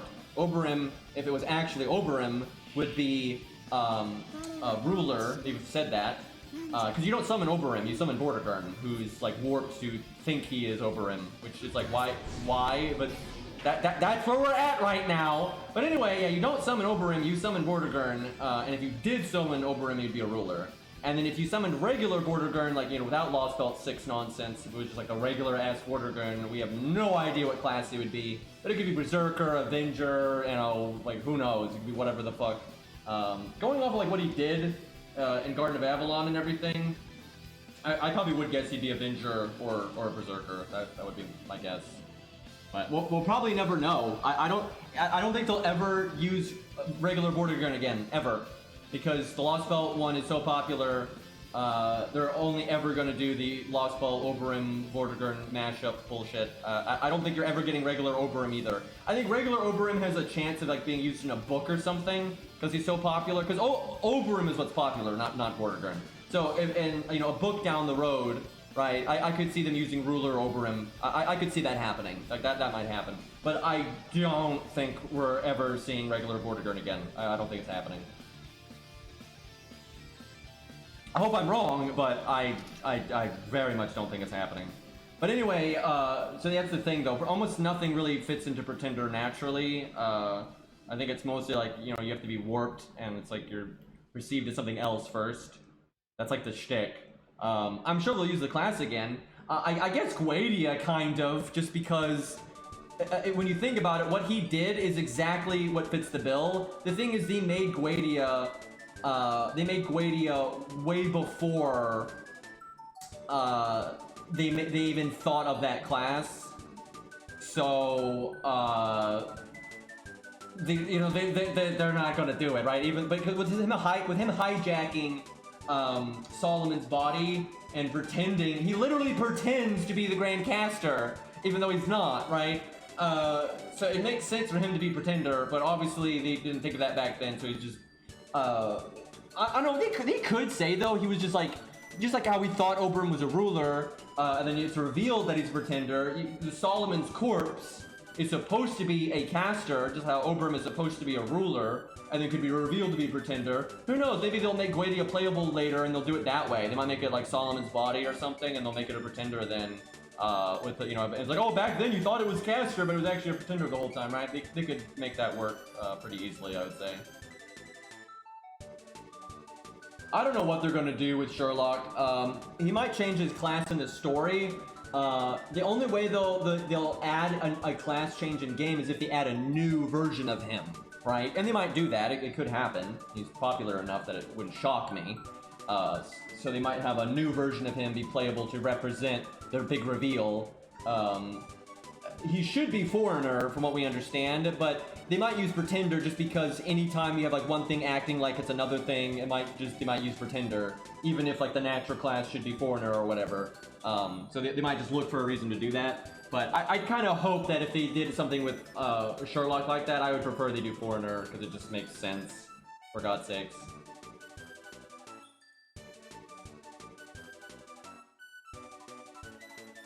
It would be cool though if we get Guadia as a Pretender. That actually works well enough. That's about the only one I can think of that works though. And I guess it's Cander's Shadow, even though she's supposed to be Faker, but I think if they added her, they would just make her Pretender for sure. So her and Guadia / Solomon, whichever way they want to do that. That's about it though. I can't think of. I mean, there's some people throughout history that pretended to be what they weren't. But I don't, from what I understand, that's not really what qualifies you for being a Pretender. It's just like ruling is not what makes you a ruler, right? That's not, the ruler class is more about ruling over the Grail and not having a wish on the Grail and the Grail trusting you and that kind of stuff, right? It's not about, you know, being a leader over a kingdom or some shit, right? And Pretender's kind of the same way. It's not quite as simple as this person pretended to be something else, right? However, I feel like now that this class exists, they might, if they have someone in history that pretended to be something, they might try to wiggle that in with also fate bullshit. It's like, yeah, in real life they pretended to be Bob, but they were actually Tim, and then we're going to also have them pretend to be a caster when they're actually a berserker, and so they're going to be a Pretender, right? Like, so they might do stuff like that anyway, but that's kind of dumb in my opinion, and I kind of wish they wouldn't do that, because that doesn't make any sense, because then retroactively you have a bunch of assassins and stuff, you know, like Dion even and stuff, like disguises and everything, where it doesn't make sense, right? So that's kind of that's a big problem. Whenever, this is why like planning ahead is important. because you retroactively have problems, and I think the best example of this, and I think this is pretty irrefutable. If someone disagrees, I want to hear it. I want to hear it. But Alter Ego and Jekyll and Hyde, it's like it's stupid. You know, they made Jekyll and Hyde way back in the day. They had no plans for anything like Alter Ego back then. So Jekyll and Hyde, in his initial work, is a berserker that can pretend to be an assassin, essentially. And then in FGO, because they didn't have a design for his werewolf form, and they couldn't be bothered, they make him slightly different, and he's an assassin that they can transform into a berserker, right? And the whole story of Jekyll and Hyde, I don't think anything fits Alter Ego better, like, ever. Like, that's like the poster child of it. But they didn't think of it at the time. And then way later, they make Alter Ego for, you know, them waifus in Fate Extra. But then retroactively, it doesn't really make any sense with what they've had in the past. And that happens a lot with their extra classes because they don't plan ahead, right? Like, well, I mean, they do plan ahead with some things, but they don't plan ahead with a lot of things. There's definitely some extra classes they planned ahead with, but most of them they didn't. It's probably both, Ziggy, I feel like. It's kind of, I'd imagine Aniplex and stuff wants them to do things to, you know, make more money, and then I doubt Natsu really has a problem making up an extra class there, so it's probably both, I would think.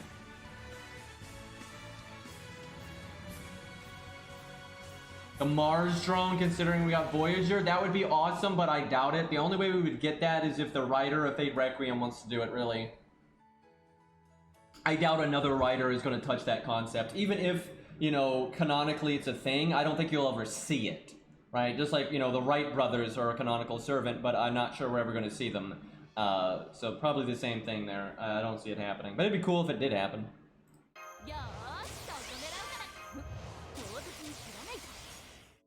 I know, at this point, Alter Egos don't really make any sense anymore. They're pretty silly.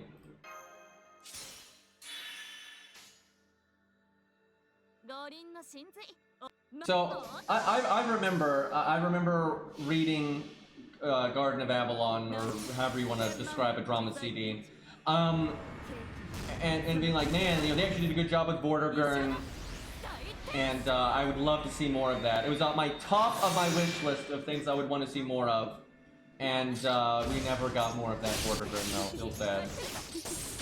And it just sucks that I don't think we ever will. Like, I don't think we ever will. I think they're never gonna touch that again. They might reference it a little bit, but that's about it. Oh look, and this is literally the music from Garden of Avalon, and I think this might even play when Vortigern's dying. I don't remember, but this is literally Garden of Avalon music. You gotta be fucking kidding me right now. All right, I guess I removed these debuffs because I honestly don't want the defense down. And I don't want the attack down either.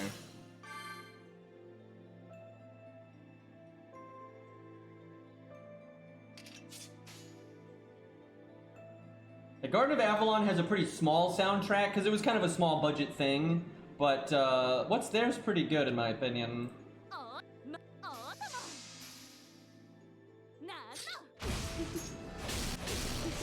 Fuck! She didn't crit with anything!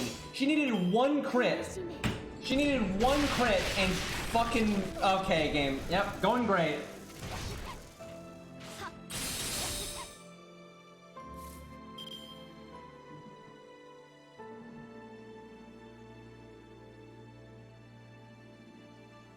I missed some of what chat was talking about there. I think people were talking something about Garden of Avalon, but it was kind of hard to keep up with that. Well, shit, what do I do now? I could do BBB, man, and get all this damage in, but it's gonna go to waste if I do. Stargin, I guess. That's really unfortunate.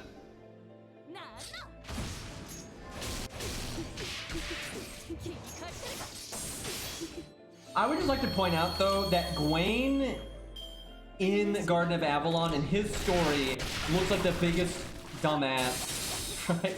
Dude, what is going on? Well, I don't understand. Musashi is getting unbelievably bad luck. Like, she is favored to make it to the NP in time because she has a hard survival skill, and she's Grailed to 102, and she's a 5-star. Like, what is happening right now? I don't understand. How is she getting this bad of luck? Like, she's getting destroyed on, like, gain rates and everything, and she's just getting melted. And for fuck's sakes, we're level 102. We have 17,000 health. Like, we are so much more favored than almost everyone else we've used here, because not only do we have all that health, we're using the invulnerability, right? So, I don't understand here. Gwaine doesn't exist in actual history, and in actual Legends, Gwaine actually doesn't really look that dumb. He looks dumb at the very beginning of his stories, but the whole point of his stories is him wising up, so I would disagree with that quite a lot. And Gwaine doesn't actually exist in real life, so... Actually, Gwaine might have existed in real life, but we have no evidence of it, and we have no evidence of the actual origin of Arthurian legends anyway, so... There's really no way to know. I'm sure there was a knight at some point named Gwaine, that's just a name back in them days, but, you know, if it has anything to do with any of the actual stories, there's no way to know, but it seems unlikely, because the reason it seems unlikely is because a lot of the stuff that was expanded upon for Arthurian legend, we can document where it came from, right? We do not know our oldest, old stuff, like the real basic bitch stuff of Arthurian legend. We don't know where it comes from. We know a few of the influences and stuff, but it looks like there's multiple influences, and what influenced those influences, we have no idea. Because, there's a lot of Welsh stuff and things in just the area that clearly influence, original Arthurian legend. But, again, there's generally multiple influences, and it's just hard to know what's what. And some of it might have just been real, right? But we just don't know. It's too old, and the root of it's just been lost to time. But a lot of the additions that were added to Arthurian legend later, you know, we can track that stuff a lot better. And most of that stuff looks like it was just made up by certain writers, right? And we don't have any evidence that they were pulling from some known history or anything like that. Now, you know, sometimes that stuff is just lost to time, and you know, maybe it was referencing real stuff, but it doesn't seem like that's the case. So most of the Gwaine stuff is just made up. I would say it's very likely anyway. But the actual origins of King Arthur and Caliburn and some of that early stuff, we don't actually know. You know, we do have some references where it's clearly pulling from or being inspired by or something to some extent. And we even have that for Mordred. It's been a while. I might be speaking out of my ass here, but I know it's something Celtic, and I think it's Welsh. But I might be wrong about that. It could be Irish. I don't remember. But there are some stories that there's a clear link between the early Mordred stories and I think some Welsh stuff. I might be wrong, but their name is super similar to Mordred. The whole scenario with the relationship with the king and trying to usurp the throne and all that, and double downing and stuff like that. It's all in some of those legends, so it's clearly being inspired by that. Kind of interesting that Fate though does the more. I think this isn't a coincidence, but I don't know. You have to ask Nasu.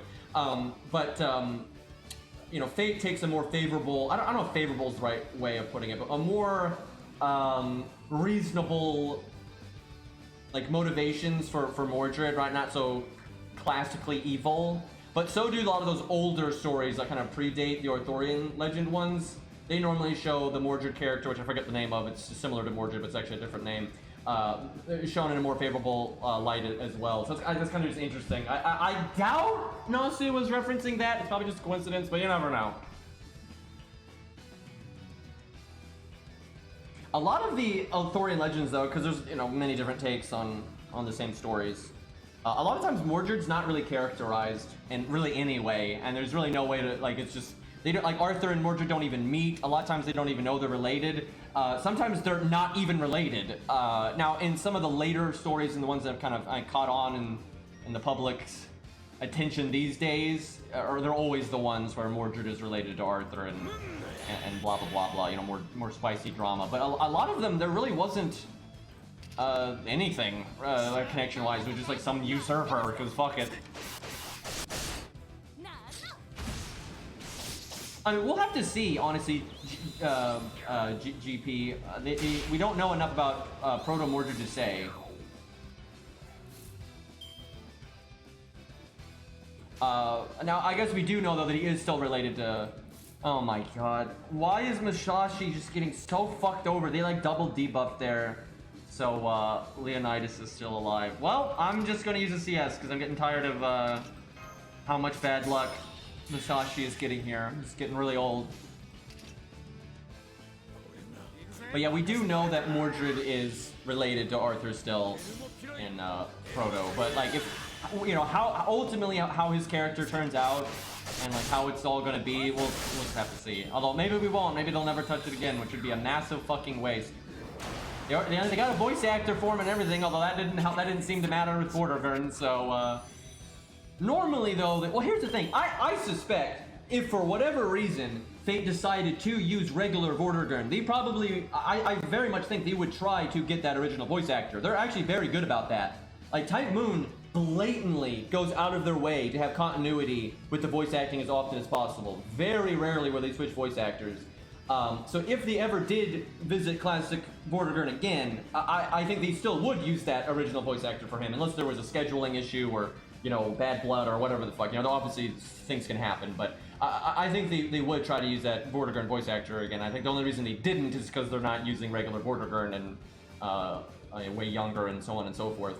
But I would imagine if they do use Proto Mordred again, they will use the same voice actor. And again, unless there's a big scheduling problem or, you know, what have you.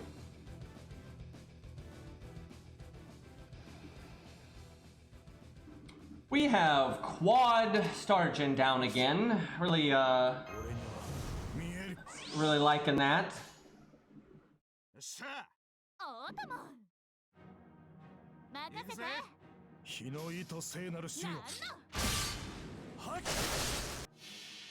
I'll say this, Fate Extra from a gameplay standpoint is terrible. I don't think there are any redeeming qualities for Fate Extra's gameplay. However, they do go, the writing goes plenty in depth with like the characterization for the characters and stuff like that. So if you like Nero or Nameless or something, then it can be worth it for that. I would kind of recommend though just looking up translations or looking up YouTube videos or whatever. Just, I mean, it is just so bad gameplay wise. I think the gameplay actually hurts it. I think it actually works against the story and works against the pacing and makes it worse. So I actually think the game for Extra is bad. I have yet to meet anybody that thinks the gameplay is good. I see plenty of people that just like the story, the characters, and the universe and stuff, right? But I've seen people say it's not that bad, but I've never seen someone actually say it's good. And I also disagree, and I think it is that bad. And I think like Vol is here, and Vol's played Fate Extra, and I'm pretty sure Vol would say the same thing. It's not, the gameplay is not good. It's in the way, and a lot of people cheat. I know a lot of people cheat to get through the gameplay because it's literally in the way, right, of like the good shit.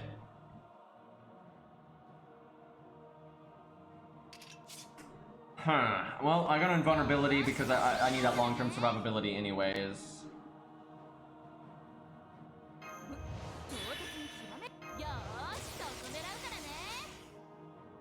And I don't think CCC is any better, really. I think it might be just ever so slightly less grindy, but it's not like the combat is any better. Like, CCC is just as bad.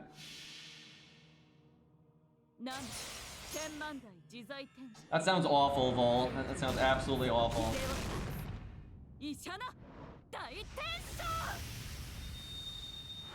So, the Dynasty Warriors games, the gameplay is quite shallow, and it's not great. Even for most Dynasty Warriors games are pretty shallow, but they can still have some real beat 'em up fun regardless, right? I think I haven't played it, but from what I've heard and seen, a lot of like the Nintendo ones, you know, they're good beat 'em up fun, right? And they're not like crazy repetitive and stuff, and like they're pretty fun for a Dynasty Warriors game. And like some of the later Gundam ones are pretty decent, and I think that the mainstream Dynasty Warriors ones have gotten to where they're not like super boring. But what is it, Extella and Extella Link? I mean, they're just boring, dude. They're so fucking boring. They're even it's a low Dynasty Warriors games are just not that good in my opinion to begin with. And then the Extella and Extella Link are just even worse. They fucking suck. I mean, they're awful.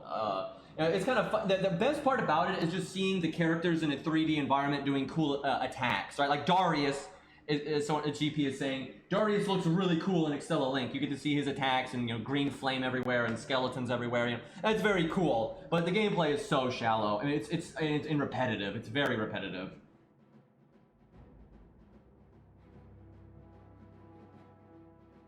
I'm really worried that the new extra game is not going to be much better. I think they'll make it less grindy, and I think they'll make it like less terrible. But from what I understand, it's still paper rock scissors.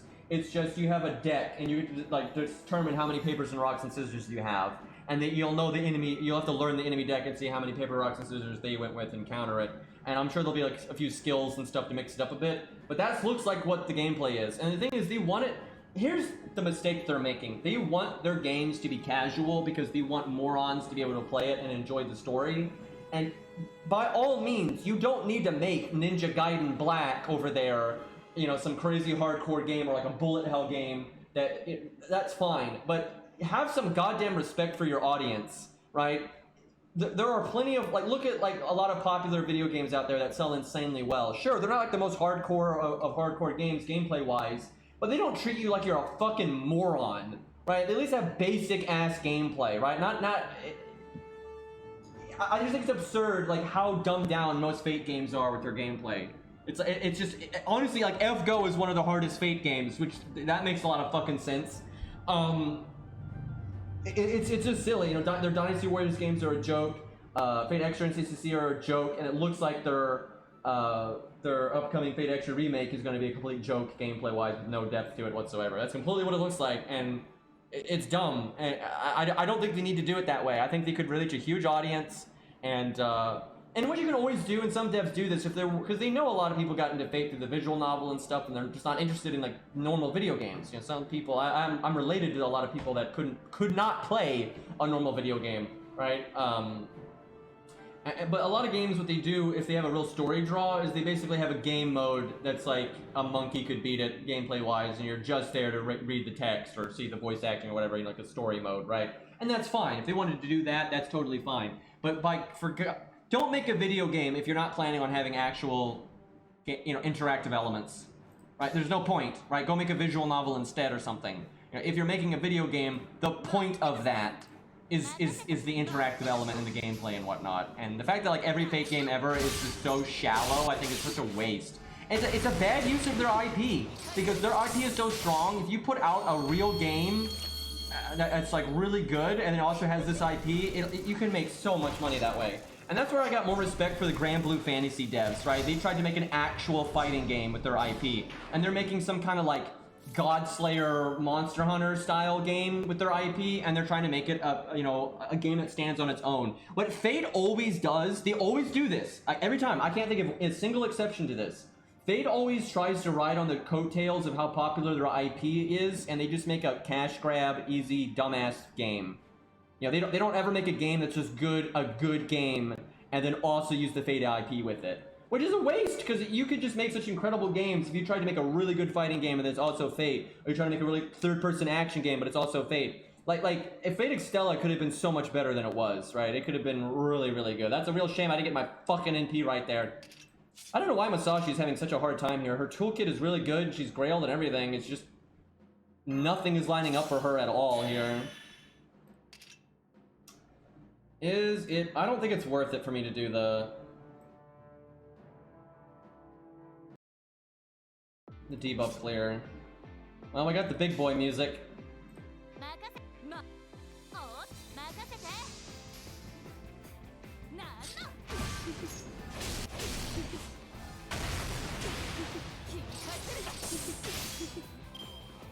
Okay, surely we're gonna get our NP now.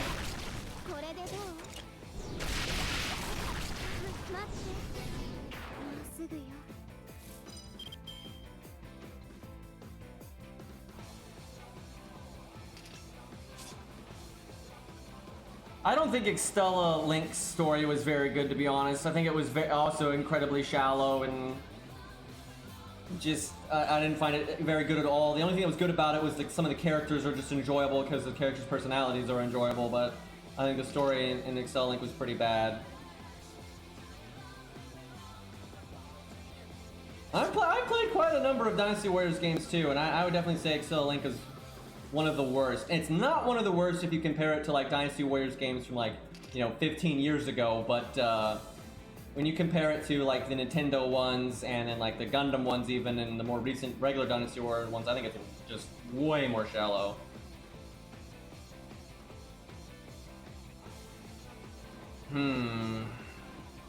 We need to gas. I'm worried about getting a bunch of debuffs here in a second. Man, I have to invulnerability here, I think. I don't know why Masashi is struggling so much with her health. I don't get it.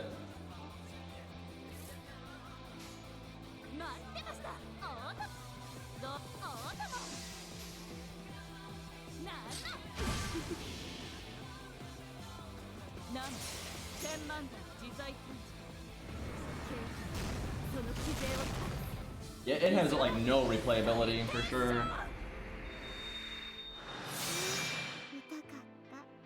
Well, we're at least gonna get 2 lives. Like, we already have 2 lives, so that's something. I think she could get 3 lives if things went really smoothly, but I doubt it'd be reliable. I gotta say, the units that have been able to beat this are actually being pretty impressive, because most of the stuff we're using here is getting pretty shredded. See, the thing is, I wanted to use this invulnerability after our guts went off, but that's not gonna happen, it looks like.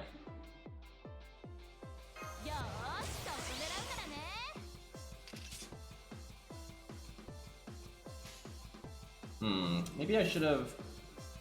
I might use my first skill here to just do really big buster stuff, hope I get my MP from being attacked, and then also make a lot of stars here, because you'll make a decent amount, even though we're not doing a quick, just because we have Stargent up and the hit count up.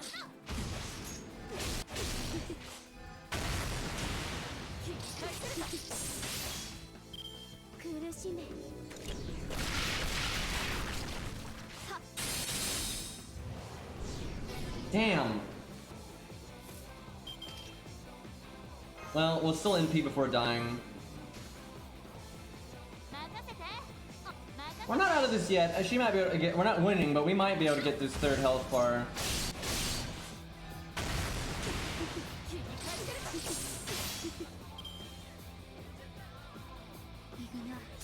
What do you think is the most popular or well-received gacha game as of late? Genshin Impact, not even close. It's not even close. There's no competition for it. Like, it's a lot of things. One, they actually marketed the game, like, properly. And they didn't lie about it either, so that was good. They put it on PC, so if people don't want to play on a fucking phone, they don't have to. That was a huge selling point. And that not only that, but that... I don't think they realized this. I don't think they realized this, but I think a huge benefit to putting it on PC was it made it content creation friendly. And how I don't understand why so many video games are so against being content creation friendly. Every single video game that shakes the industry is always content creation friendly. It's always YouTube friendly and Twitch friendly. And why is that surprising? It's 2021. What do you think the most overwhelming pastime for everyone is? It's the internet, Einstein, right? Like, of course. And so, because Genshin was so, like, you know, content creation friendly, it spread on Twitter and Twitch and YouTube and everywhere else like wildfire. And so just free marketing, right? And then it's not a scummy piece of shit, right? They have a safety net. You know, they've got a lot of convenience in there. And although it is a gacha model, you still get a bunch of stuff free to play, and you can just play through the game, explore the world, and enjoy the story, and that's that. And never even touch the gacha if you don't want to, right? So very reasonable game. You know, it was fair, it was marketed well, it is device friendly, it's content creation friendly, and it was unbelievably successful, and it still is. I mean, go to Google Trends right now and look up any gacha game you want. FGO, Grand Blue, Art Knights, the Dragon Ball Z one, and whatever you want, and compare it to Genshin, and Genshin destroys it just by so much, just absolutely crushes it. Now, I think Genshin will fall eventually. I think they've made some real missteps. I think they're having power creep issues. I think they're struggling to make challenging content that's not cheap garbage. I think they're really struggling with like stats and stuff. I think they really are struggling in that department. And I think Genshin could be dethroned. I think other game companies are going to see the magic formula of having the gacha model in an actual video game, and then also being fair, right? And like having that potential of where like your free-to-plays and your fishes can be happy and healthy and still spend some money and not be pissed off. But then you also have like premium things that whales go after. You can have both, right? I think they're gonna. The fair model ultimately is better for the companies, and it's not every company is fucking Aniplex. Not every company is that fucking stupid. So Genshin's going to get dethroned, like absolutely. But I'm sure they'll hold on for a good while, and I doubt they're going to become irrelevant anytime soon at all.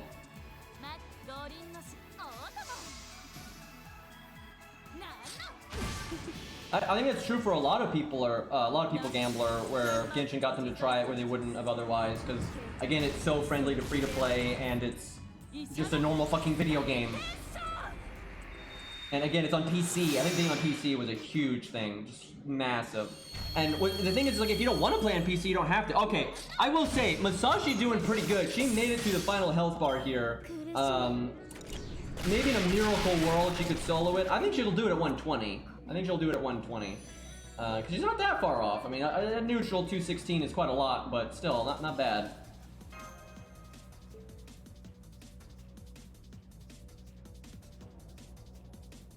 Can someone tell me, how does Bucket compare to FGO on Google Trends right now? Generally, Bucket beats it, but every blue moon, I'm wondering because of Oberon, right? Oberon just came out, so I'm thinking maybe FGO might be able to defeat Bucket temporarily. I would never have delusions of grandeur that FGO could beat Bucket permanently, but, you know, temporarily it could happen.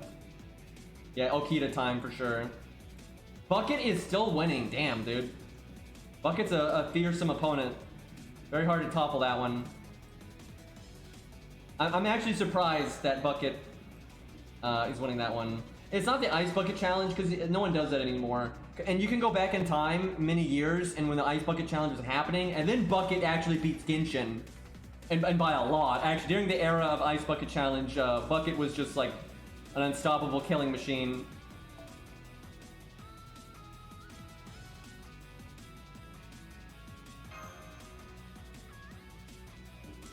I think who does better between Okita and Masashi is going to come down to RNG.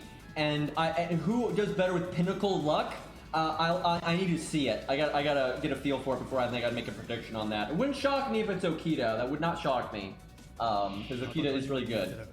But I think their low-high roll variance throughout the run is going to affect them more. What I'm getting at is, like, they're both such good units, right? They're not so far apart in their value that I think that the variance is going to affect them more than their inherent kit, if that makes any sense. At 2 a.m. today, when Oberon came out, FGO was the same as Bucket. Well, they had that. I can't even imagine what keeps Bucket that in it. I guess just the everyday person, you know, oh, I need a bucket. You know, it's probably just that, like, just average everyday occurrence, right? That people need a bucket for whatever fucking reason is how it stays in there.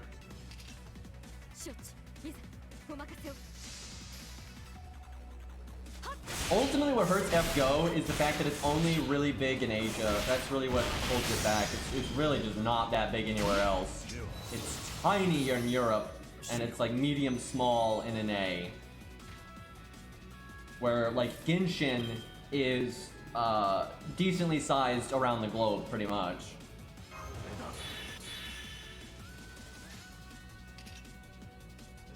Ultimately, Aniplex is just not a company that understands 2021. They just don't, right? They're stuck back in like 1998 or some shit.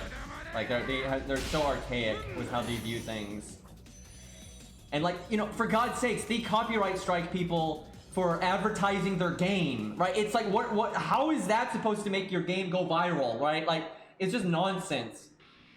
Like, you can get a copyright strike for showing the FGO opening, which the game makes you watch, by the way, right? It's like, what is happening, right? It's like, it's such a dumbass mindset right there. Well, we don't have a million debuffs, so that's nice.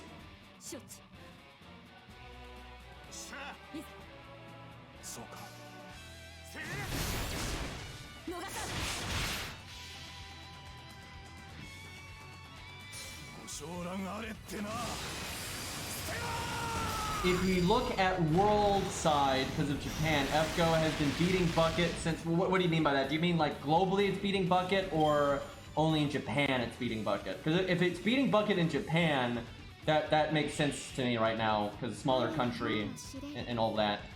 But I'd be surprised if it was beating it globally. Globally, really? That's surprising.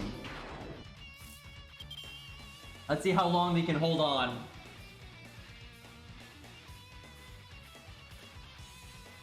If you look at Bucket and Kanji, I feel like it would go down just because then only people in Japan would be looking it up, right?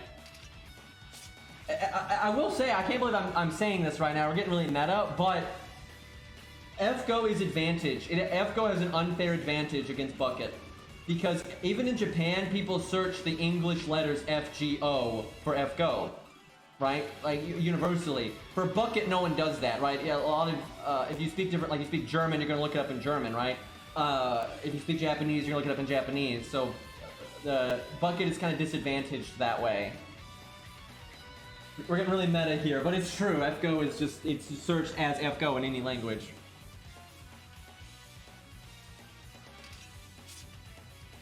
It's not just though Japanese though, Bull. I mean like, you know, German, you know, Swedish, whatever the fuck, right? In any country, you know, like in Egypt, they're not going to be searching, you know, Bucket in English, obviously, right? Although I guess English Bucket is the most favored though, just because you do have Australia, a lot of the UK, obviously, America, Canada, you know, you do have a lot of English-speaking countries.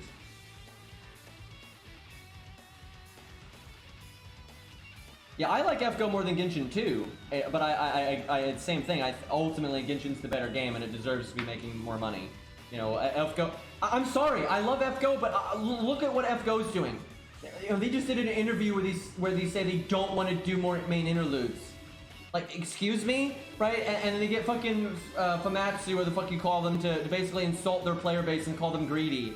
Right, that's their fucking PR bullshit, right? Like, to not want a safety net. You know, they're trying to get people to not want a safety net. You know, they're trying to, like, justify not having a safety net. Like, how am I supposed to root for them, right? You know, they don't have story replay. They don't have a challenge tower. They literally just said in an interview that they're aware that their player base does not want PvP, but they're having their developers work on a PvP mode anyway. They literally just said that.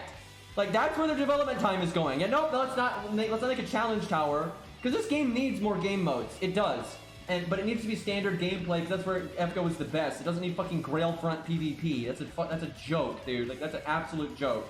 Like, I'm sorry, DW is stupid. Like, they're not smart, and neither is Aniplex. They fucking suck. You know, and the proof is in the pudding. I see people get mad when I say this, but then, like, if you think DW is so good, why did their other game fail in 6 months? Like, if they're so smart and their business practice is so good, why did their other game fail in 6 fucking months? Like I don't see how anybody can defend. And I know I see COVID all the time, Ziggy. I see people defend it with COVID all the time. Meanwhile, every other game has done better with COVID, right? All the other mobile games are not struggling to put out content. Epic 7 did not have a problem putting out content during COVID. Genshin didn't. Grand Blue Fantasy didn't. None of them did, and almost all of those other games did better during. You really gotta. It is a real sign of you fucking up if you lose money during COVID for a video game, because everyone's playing video games, and the video game industry as a whole, especially mobile gaming, but the video game industry as a whole has done better during COVID than any other period in human history. That's just a fact. That's a hard fact. That the video game industry as a whole has made more money and gotten more customers and has done better than ever during COVID, because people have more free time than ever and are more, you know, need something to get their mind off COVID and all that shit. And yet, you know, FGO did worse during COVID. That's not a good sign. Like, that's not a good sign. That is a clear sign of bad decision making. And like, I have no faith in DW. I just don't. Why would I have faith in them?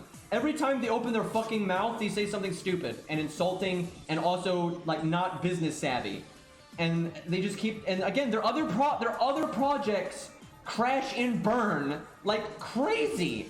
And it's like, they can't put 2 and 2 together that their business model is bad. And the only reason FGO doesn't crash and burn like their other projects is because of the IP and Type Moon. That's the only reason. That is the only fucking reason. And they can't put 2 and 2 together there because I honestly don't know. I think they need a fucking slap in the face because they're like in denial over there. Song name is just die already. Appropriate. Do I use this right away? I guess I wait a turn because I'm going to have evade. Sadly, I'm not going to have any crit chance here.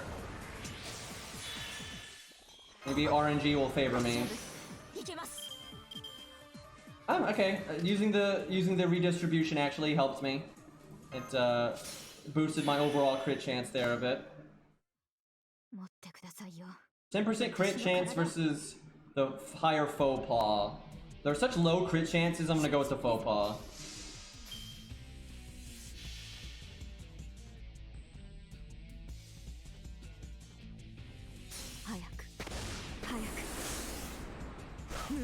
Yeah, their Soccer Wars game was basically the exact same business model as FGO.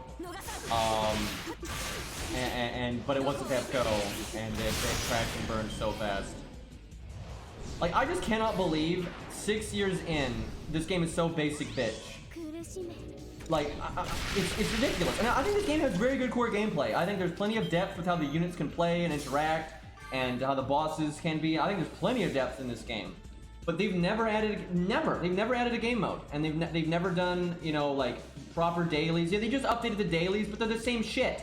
It's doors with like a little bit more health, and it's hands with a little bit more health. That's a joke, man. That's not interesting. Look at every other mobile game. They have way better dailies than that. And every other mobile game has other game modes. They have boss rush mode. I mean, look at that. Look at Punishing Gray Raven. Day 1, Punishing Gray Raven just shits on FGO and the number of game modes it has. You know, they even have game modes just for fun. There's literally game modes in Punishing Gray Raven that are aimed at like you getting better at the game that have no rewards. Like it even says that there's no rewards. So they have a whole section in that game where they have a bunch of boss fights you can fight and a bunch of like challenging stuff to do that there's no reason to do outside of just the challenge of doing it, and it's a good way to get better at the game. That's all it's there for. That's it. That's it. But FGO can't do anything. We don't have story replay. We can't replay the goddamn story fucking 6 years in. Where of course you can in Punishing Gray Raven. Immediately you can replay the bosses the second you beat them. Right? It just shit just doesn't make sense. You have 6 fucking years to get this shit together, and they just don't. And it's insulting, man, with how much money this game makes and how popular the IP is and how good the core gameplay is. The fact that they never try to expand on any of it, it's just like what the fuck? Like, what are we doing here? And like, what? And I get it, you know, manpower issues and that kind of stuff, because apparently DW has like no fucking employees. But with how much money they've been making, obviously they should have put that money into hiring more people. So if they needed to update their, I don't know, their command code UI, they could do that. Well, 486, can't say I'm the biggest fan of that.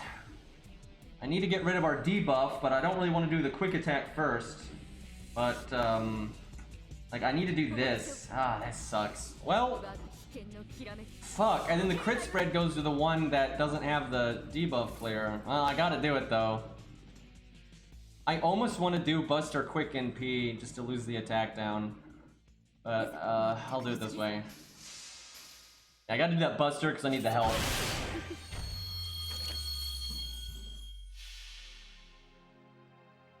My dinner just arrived an hour late. Well, hopefully the food is still good though, right? That's the important bit, really.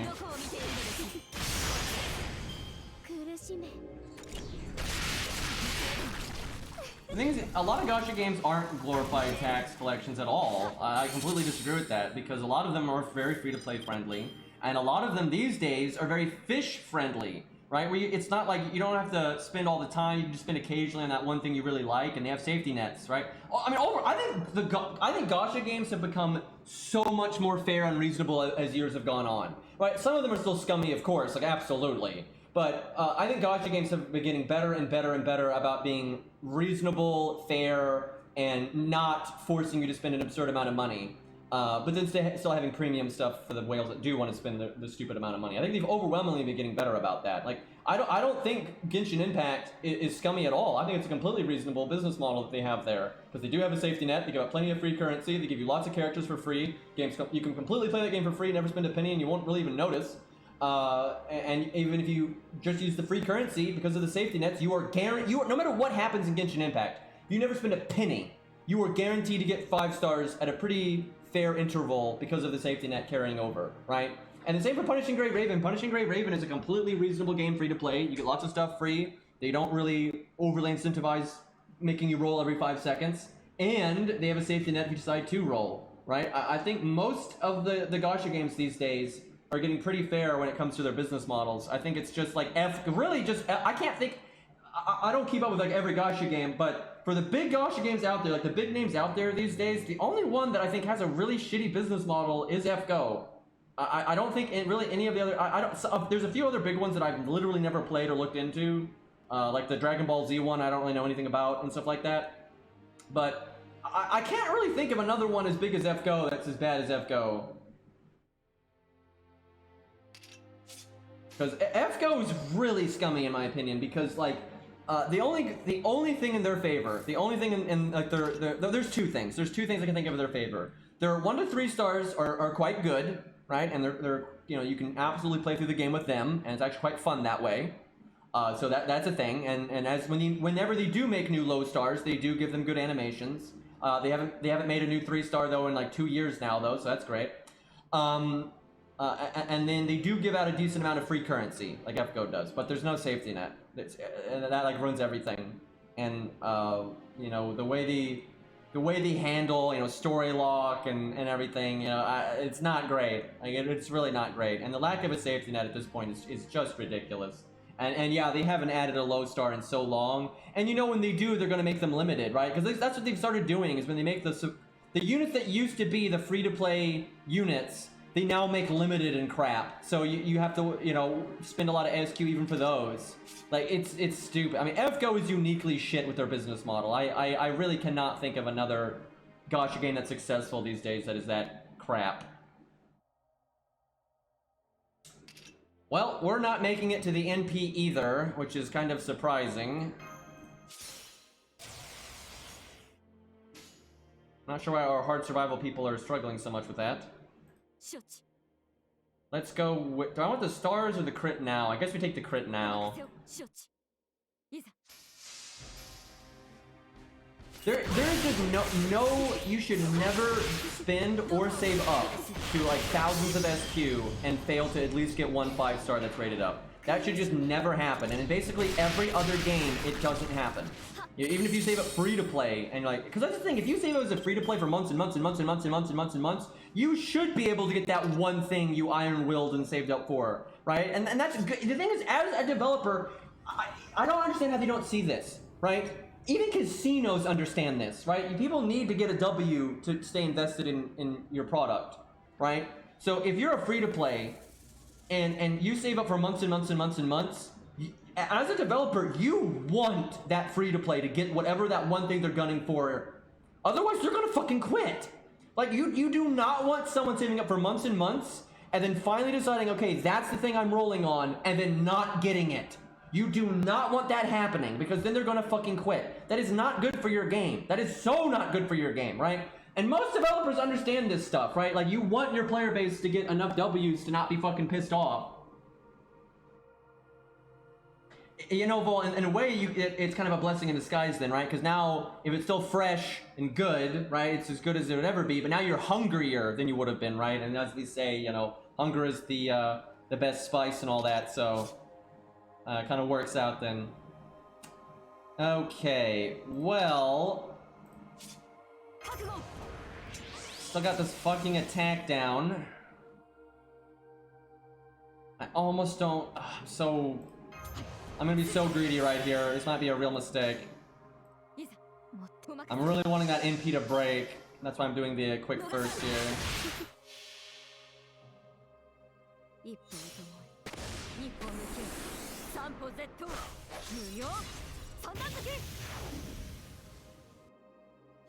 Oh my god, she did it. Okay, I messed up. Nope, I messed up. I think she can win. I think she can win. I should have saved my skills. I should have gotten through that and just saved it all for this next health bar. I can't believe she can do that much damage like that. Yeah, she absolutely can beat this stage. Like, abso-fucking-lutely. That is nutty. So getting our MP is the most important thing here. Okay, well, the owner of the Masashi predicted that Okita would do better, and he is correct. This is our first attempt, right? We're not like min-maxing or luck or anything. Yeah, okay. Yeah, Okita winning pretty hard here. Because I think Okita can just be victorious. I almost want to make this a video because she doesn't have any niches here at all. This is some impressive stuff. We might win right here, but we might be just shy because we don't have any of our buffs. I can redo my crit spread if I want to maybe go for those busters. I'll take the 50 and the 100. I think that's good enough. Made slow-mo so I have more time to zeet the app in case they win. If I had just saved my skills, if I didn't use my skills on that one turn where we overkilled like a motherfucker, we would win. We would have won, absolutely. We might win anyway, but we'll see. I don't think we're gonna win. I think that's not gonna be enough. But that's just user error. That's just straight user error. If I had just saved my skill there, she would have won right here. And her gain rate is high enough that there's really no stopping it. That's very impressive. Gonna be close. She's got that passive for the more extra attack damage. It's gonna be very close. She might have it. It's gonna be super close. Oh man, how painful is that? How fucking painful is that? That's clearly user error though. I messed up pretty hard there, and that made up for way more than a 4K difference. So that's pure user error right there. That was probably within high roll variance too, with how close that was. Yep, Okita's really good. Okita's really good. I kind of want to make that a video. It's either that or Luvia, but that's impressive, man. Like that's powerful right there. Send in Canis with Yang CE. All right, why not? Yang CE is really, really, really good here. I think we tried her the other day, but I don't think we did the Yang CE.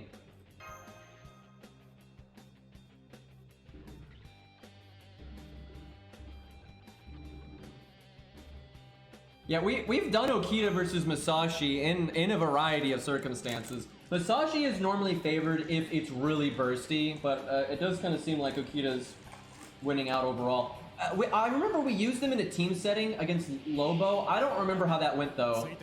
I don't remember at all. Because team setting changes a lot. Maybe we do that again soon. I need more team bosses that are like good.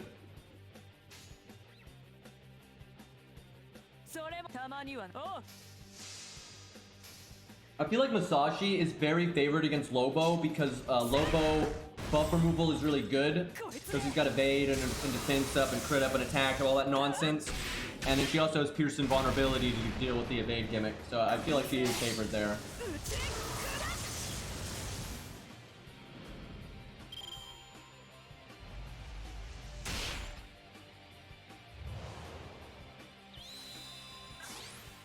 I'd have to look at her horse again, Gambler. I can't. I vaguely know what it looks like, but I haven't like really sat down and looked at it.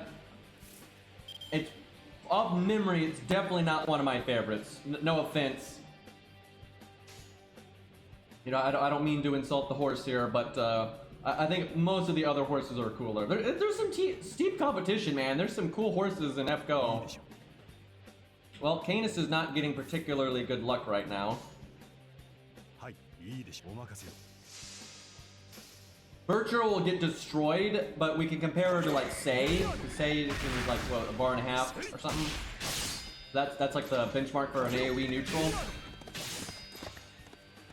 I don't think anyone here though has Virtua at that level, right? That's that upgraded. It's a shame. I really like Virtua. I ended up liking her. If I had realized that I was gonna like her as much as I did, I would have rolled for NP2, I think. But I just got spooked by her, I think, by the summon tickets. I don't think I even rolled on her at all.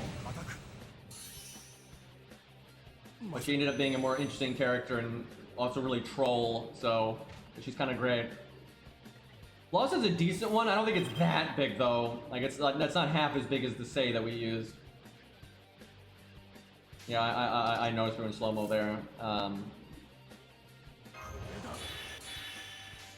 Let's see. It's probably enough. Oh wait, it doesn't matter. Leonidas has empty on death. Never mind, doesn't matter.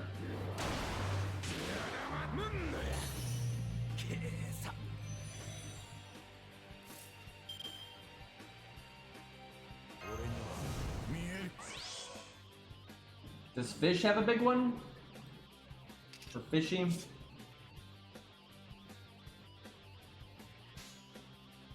So, actually, the legends with Canis in real life are kind of all over the place. It's actually really confusing. I gotta say, the actual stories with Canis are weird because they go all over the place. There's like no consistency, but the ones that they generally focus on are like the original one, and then like the stuff in like the Iliad and stuff, where they like visit the underworld. Or was that the, that's not the Iliad, it's the Odyssey, excuse me. So generally what happens is Canis is just like a, you know, normal woman that's just said to be like, you know, really beautiful or some nonsense. And then, you know, Poseidon, rapes her because he's awesome, you know, like that, and is just, you know, piece of shit. But he's so happy with her that he grants her any wish, essentially. And she is so traumatized by it that she never wants that to happen again. So she and wishes to be like a hero instead, right? Because if she's like a big hero, won't be violated again, or will be able to defend herself as she sees it, right? So wishes to be turned into a man and like a great hero, right? And then becomes like Kanios, I say it. It's weird. And then there's just then like different writers roll with it, and the character becomes way more about like tyranny and shit like that. It's like a whole different subject matter entirely that has like nothing to do with anything. And then their death is handled really differently. Sometimes just dies and then they don't go into any of it at all, but then sometimes they're seen again in the underworld as like a woman again. But then sometimes they're not. And then in one, for some reason, after being struck down, they rise again as a phoenix for some fucking reason, which has like nothing to do with the tyranny stuff or the original stuff with Poseidon. So I don't understand what the fuck any of that stuff is. Most people go with like the Odyssey stuff because, you know, the Odyssey is a really impactful major Greek myth, right? So most people just go with the stuff in the Odyssey. Honestly, though, the legend is kind of patronizing in my opinion. I see some people like see it as like some kind of gender equality story. It's absolutely not. It's actually pretty insulting, and it's pretty, you know, Bronze Age mindset stuff, because it's not like Canis wants to be a man just to be a man or anything like that. It's literally that if you want to be a hero, you have to be a man. That's what the story is. That's kind of that's not you know, a modern take, if you will, right? Like that's literally, it's not like Canis wants to be a man just to be a man. Canis wants to be a hero, and to be a hero you have to be a man, right? It's not really that awesome of a story in that department, right? But it's not really that big of a focus of it one way or the other, though. It has way more to do with, ultimately the story of Canis has a lot more to do with like their perspective shift that happens, and then the tyranny when they become a king, and that ends up being the meat of it. But the original story, it was kind of just like a weird like cliff note, right? It was kind of a nothing thing, and then like the other writers decided to use the character again, just completely went in a different direction with it entirely. And so I gotta say, I like Canis just fine in FGO, and I think there's material there that's interesting, and I think the interesting stuff is ultimately the stuff with the centaurs and stuff. That stuff is actually cool and interesting. But I gotta say, I think if you look at history, like, and you look at what we actually know about Canis and Kanios, I think a lot of it is like wasted potential, and it's chaotic and not very good. Like, I'm serious. I don't think the stories of Canis in real life are that great. They're kind of just a chaotic gerbil of what the fuck. But the interesting stuff is the tyranny stuff and the centaur stuff, and I think I can't remember. Dude, I haven't read the Odyssey and the Iliad in so long. I should read them again. But off memory, they do some interesting stuff. I think correct me if I'm wrong, but I'm pretty sure Odysseus in his adventures has to travel through the underworld, right? And I'm pretty sure he sees Achilles there, and I think he does see Canis there. And I don't even remember what the moral of the story is. Like when he sees Canis there, I know he sees Canis and not Canios, but I don't remember why. Right, and there might be like a good takeaway there that's more interesting and stuff than the original stories, but I don't fucking remember because it's been forever, and I think it's Odysseus that they do that with. But yeah, I suspect a lot of the stories with Canis were probably lost to time too, but it probably was just not a very popular legend to begin with, and that could be part of it. Oh, does it? Huh, maybe it's, I guess it's not the Odyssey. Okay, it's been too long. I don't fucking, it's some shit, right? It's one thing or another. But anyway, I don't think the actual original stories are very coherent. That's what I'm getting at. If you look at the older stuff, and then how it goes into the more famous Greek myths, it's not coherent. It's not even that good, and honestly, I think FGO's take was better in a lot of ways. I just wish FGO had actually used Canios as well, like, because like the whole point is it's not really, there's supposed to be a real difference between the two of them, right? And it's like they mark the difference with the name. That's like the whole point, right?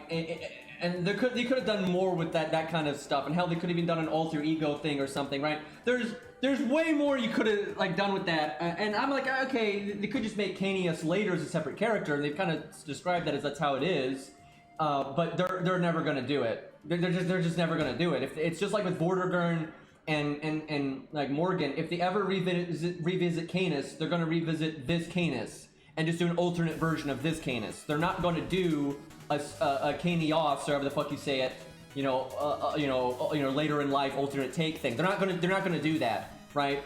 And if you wanted to, you could tell the whole story, right? You could do Canis, and then you could do Canios, and then you could do Canis again in the underworld where they went back to being Canis, right? And like how that you could have a really interesting character arc you could do there, right? But they're not gonna do that. They're not gonna do that. But yeah, again, I don't really care that much because again, the original stories are just so incoherent. I actually think they made them more coherent in FGO, and I it's rare that I say this, but I actually do think FGO does a better job with it. It is more interesting if you piece together, like, because you can assume basically everything that happens in the actual legends happened because they got the Centaur stuff. They confirmed that the same Centaur killed her and all that.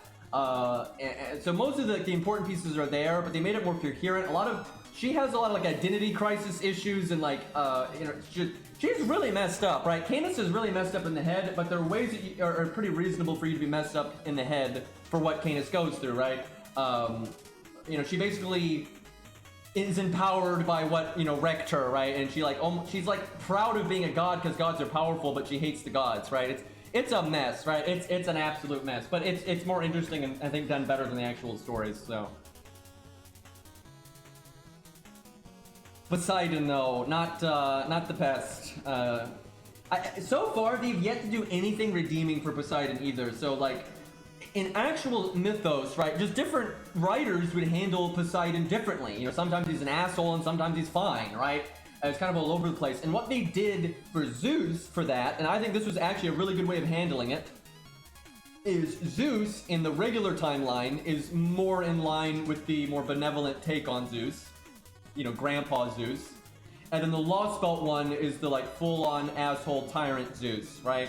That's kind of what they did. And I think that's a pretty good way of doing it, right? But they can't really do that with Poseidon because they've kind of already messed it up, where like the history that Canis has is with the regular history one, and then the Lost Belt one you got no characterization for because he's like brain dead because of Zeus. So they can't really do anything interesting with Poseidon. He can pretty much only be an asshole, I would say, which I guess that's fine. I don't really have an issue if they want to make Poseidon an asshole, but because of that, I don't think they're going to use Poseidon much, really. Like, I don't think they're going to touch on his character too much. All right, let me get rid of this debuff. It's actually quite nice that we got that command code there. Yeah, right now, basically everything Poseidon related in Fate is negative. He seems like he's a piece of shit. If anything, and this might have been what they wanted to do, but they just didn't characterize it. And Vol, I kind of want your opinion on this because you read Japanese, but from like the translation stuff I've seen, if anything, Lost Belt Poseidon has the better chance of being the nice one. I think Lost Belt 1 could be the nice one, or he's just tied, right? It could just be, there's really no difference between Lost Belt Poseidon and regular Poseidon, and they're both assholes. But they've got a Poseidon, you know, turn against Zeus's tyranny and all that kind of stuff. He sides with the other gods and stuff. So I feel like there's a higher chance that if they wanted to do a nice Poseidon, it would have been the Lost Belt 1. Because he's not even characterized, right? Because Canis' history is with the regular Poseidon. And whatnot, but I think it's totally just as likely that both Poseidons are just pieces of shit. You know, Lost Belt Poseidon is like brain dead, so we don't really get all we really know about him is he sided with Ares and Hades and stuff to rebel against Zeus's tyranny. That's pretty much all we get. I think you get a little bit more here and there, but not much. Yeah, Medusa's Lord is not affected by Poseidon. He's not involved in that, and that's actually fair. I really get annoyed at people because I think people just have such a warped view on history, and they act like this. I've talked about this before, but this affects Medusa a lot. She's like a poster girl, if you will. She's a good example of this. What often happens in history is a lot of mythological creatures or characters or heroes or whatever. They wouldn't even have a lot of origin stories. A lot of the writers wouldn't address it. They would just be popular monsters or heroes or whatever, and they didn't have an origin story, and they never delved into it. When they used Medusa, they weren't using it with all the other baggage from all the other writers, right? They're just using that famous snake lady monster, right? And that's it. And that's true for a lot of heroes and stuff as well, right? And what would happen is you might have like a writer that gives them an origin story, and then people in the modern era act like all stories fit under that umbrella now, where really only that writer was using that origin story, and literally no one else did. Or they had other origin stories and they were just lost to time. That happens a lot too, right? So I see happen a lot with Medusa is everyone just takes the Poseidon origin story, even though almost every other Medusa legend out there doesn't even reference it, and a lot of them predated it. Right, so I don't think there's anything wrong if Fate or that game Hades or a new movie or an anime or whatever, if they want to pull from that mythology and they want to have that history with Poseidon, that's fine. Like that's not a big deal. That's totally fine. But acting like it's the only origin story of Medusa is just silly, right? I just think that's silly. And actually, generally the connection between Medusa and Poseidon is pretty light. And when there is a connection, it's normally just positive. It's normally just Poseidon favored her and like gave her gifts and stuff. That's it. It's pretty benign. They don't even go into any detail or anything. There's no like nonsense there. But again, because there is a legend where the Canis thing happens, I don't care if a video game or a movie or whatever wants to pull on that's okay. But what annoys me is a lot of like just the public acts like that it's just the definitive origin story for Medusa, when generally Medusa didn't even have an origin story. And they did not reference that one, right? So it's just kind of disingenuous, and that happens a lot with history. The other origins are just lost to time, or they're just never existed, and then just because one origin story exists, they act like that's the universal origin story. That's just absolutely not accurate. I misplayed, and Zaw already knows what I did wrong, I'm sure. God damn it. The only way this isn't a misplay is if Abigail uses a lot of skills instead of attacking a bunch. But there was literally no reason for me not to have cast my third skill in advance. There's no advantage for me casting it now. I could have cast it last turn and gotten a free turn off its cooldown. So that was absolutely a mistake. I guess I almost want to quick, but I'm going to BBB just because I want to get rid of the defense down. Actually, I'm going to B in PB. That's the way here.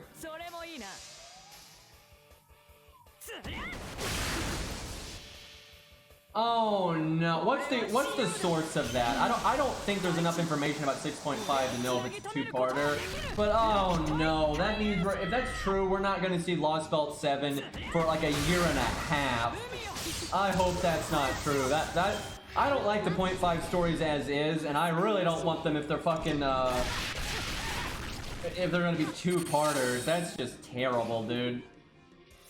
What's your favorite Singularity Lost Belt story-wise? So when you say story-wise, I assume you mean nothing to do with gameplay. And in that, I would say Lost Belt 5-2.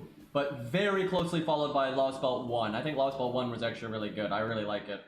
But yeah, Lost Belt 5-2, then Lost Belt 1. And then Lost Belt 4 is up there. I do like Lost Belt 4.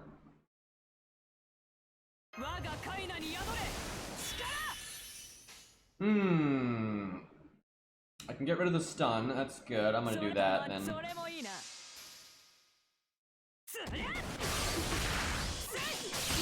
But what's the random Twitter post? That doesn't seem like a very good source, I'm not gonna lie. So I'm not gonna take that too seriously. That sounds like my sources do trust me, which normally isn't the way to go, so. Yeah, it could be there's just two things before Lost Belt 7, right? There's some nonsense with Vinch, and then there's some nonsense with Fuyuki, or vice versa, and then it's Lost Belt 7. That's not quite the same thing there. Alright, I'm gonna do the things. I want to get rid of the stun, and I want to get rid of the defense down. Although, I could just get rid of the stun, or the defense down. I don't have to get rid of the stun until it procs. Yeah, I guess I do it that way. I really wish I didn't mess up with Canis earlier. Hey Cairo, what's up, man?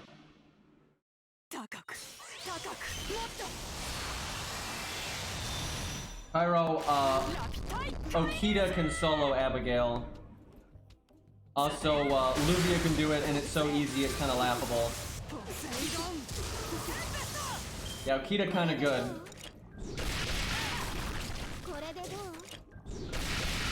See? Oh my god, don't proc guts right now. Are you kidding me? That's so unlucky.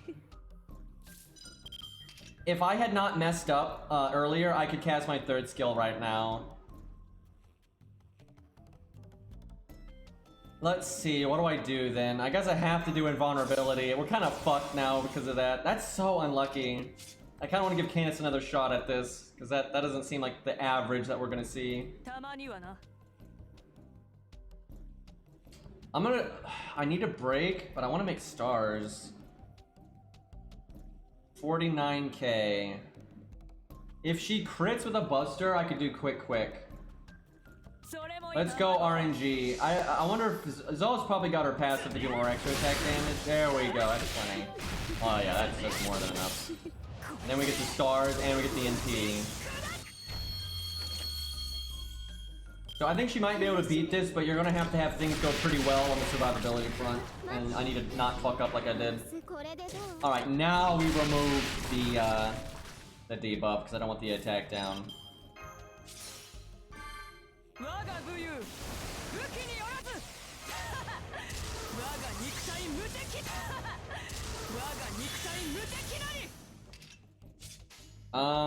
I guess just BBB.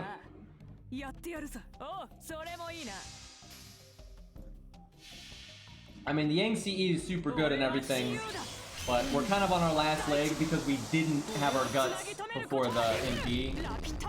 So that's what I think she can do it. I think she can do it. It's just you need to have guts not go off before her thingy, because we need like another turn or two to win.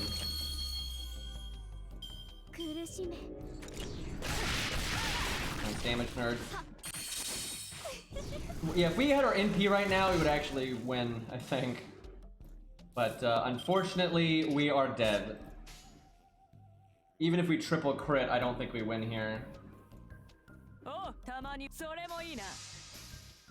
Very good show and go for an AoE unit, quote unquote. And we didn't quite min-max that, though. Yeah, she's only one turn off. She's only one turn off. It's possible. Because what could happen is we could have this turn have our CE guts go off, then we cast our third skill. Oh really, we just need to have gotten to this point. If we could have used our third skill to not have let the CE guts go off or some nonsense because of the damage cut, and then we had guts right there, we would just win next turn, actually. So yeah, she was very close to winning. It was kind of just bad luck. It'd be very hard for her to win without the Yang CE though. The Yang CE is extremely good there because it's a long-term fight.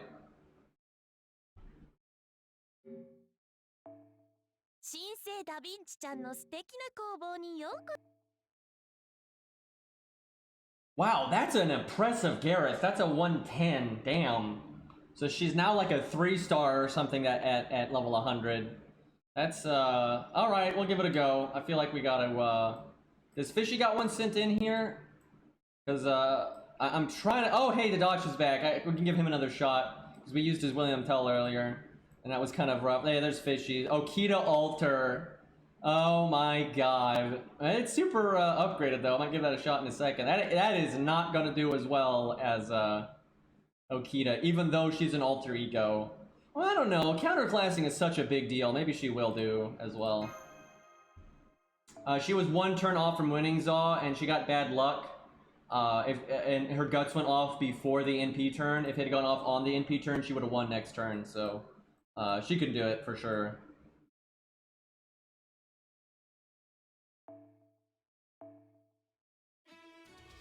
Look at that Dion though.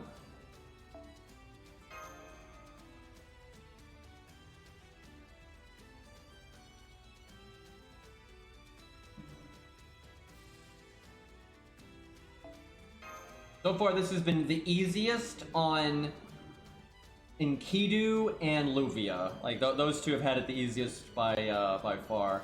That would definitely do it. Hex knows that would definitely do it. She is so disgusting. Oh my god. Yeah, she'll be able to beat this for sure. We'll use her in a second. I was wanting to get what I just added, but I can't find it. Okay, I guess we'll use Hex then. Why not? Yeah, Gareth. That's what we added. Gareth. That's what we're looking for. But we'll do this real quick because I think we got it.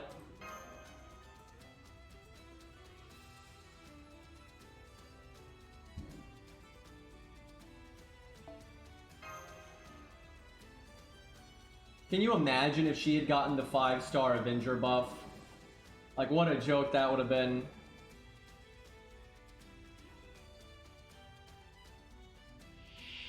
Now, this opening hand is so bad, I'm tempted to use her first skill for the battery. It won't be back in time, so we wouldn't have our crit buff, like, on curve. But that's I think we do it. I think there's a if we get bad luck throughout this, we have a perfectly reasonable chance of not getting our NP, and fuck that.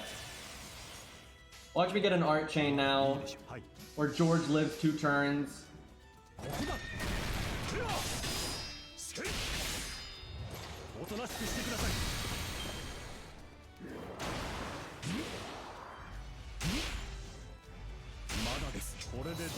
Yeah, the reason she's so good is because she has so much damage and loopability and then totally solid survivability and then a niche on top of it.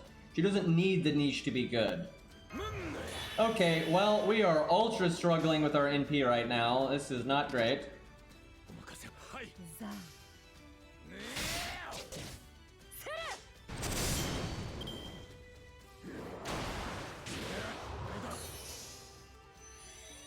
Alright, just give me something. There we go. Can I get away with not using my heal? Also, when do I want to do her third skill? It lasts 3 turns. The attack lasts 3 turns. I will whiff part of the attack buff if I do it, but it's better. Okay, I think it's worth it though. I think the 1 turn on the evade is worth losing the attack buff for 1 turn. Risky, and that could absolutely be a mistake, but... What's her NP game? 4 hit quick. Oh no, she should get it. By the way, much like with... she's not quite as egregious, but pretty similar to the Vortigern situation with what they did with Avenger Uchi. I'm not a fan of that. I just do not... Like, dude, I don't think this is unreasonable, right? If I want Vortigern, I want Vortigern, right? If you want Uchi, you want Uchi, and if you want whatever the fuck the stupid spirit possessing her, whatever that dude's name is, if you want that, you want that, right? I hate this crap that they've been doing recently with this, like, stupid hybrid bullshit. They're just, like, trying to be weird. It's fucking dumb. Oh my god, we did... Okay. Good turn. Good job, Arash. Nice, I guess he low-rolled like a motherfucker.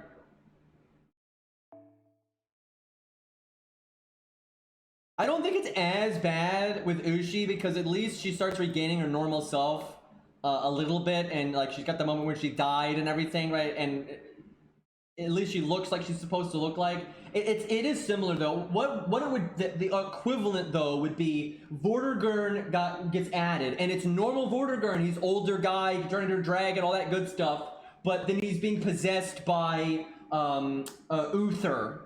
And it's like 90% of the personality is Uther. But then when he dies, then it's Vortigern for a few seconds. That's what Ushi is, right? That's what she is. And that would suck too. I don't think that would actually suck as much as what they did for Vortigern. I think what they did was worse. But it's still really bad. It's apples and oranges, really. And yeah, at least that's true. What Lost said, at least we have normal Ushi. Now, I don't think, and I think Lost would agree with me here. I don't think that would be an adequate defense if Ushi didn't get a good animation update. When she was an albino goblin, I don't think that's, you know, it's like, oh, we got Ushi at home, you know, don't really work. But thankfully, you know, regular ass Ushi got an animation update and an extremely good one, right? And so it's like, you know, and she's such a good 3-star, right? She's so good gameplay wise. If you're an Ushi fan, you're Grailer, and it's all good. But yeah, honestly, Ushi now and then Ushi at home is her before the animation update, right? Like Jesus, it is definitely worse for Vortigern because we're never getting regular Vortigern. That's not happening. Okay, well this is like the opposite. Now I don't need my first skill because we've got so much NP gain here. Dude, I'm so pissed. And I know some people are like tired of me talking about Vortigern, but he was one of my favorite fucking things. And it was like the thing I wanted added the most, and they turned it into a giant pretty boy moth thing. That has like nothing to do with him personality wise aside from like the tied to the land stuff. Like, it's just so fucking lame, dude. Like, and it's actually worse because I didn't think they were going to add him, right? I thought it was just such a long shot that we would actually get Vortigern, especially as Lost Belt 6 was playing out. I was like, yeah, they're not gonna do Vortigern stuff. And then we got it, but it's not Vortigern at all, really. It's like, fucking Christ.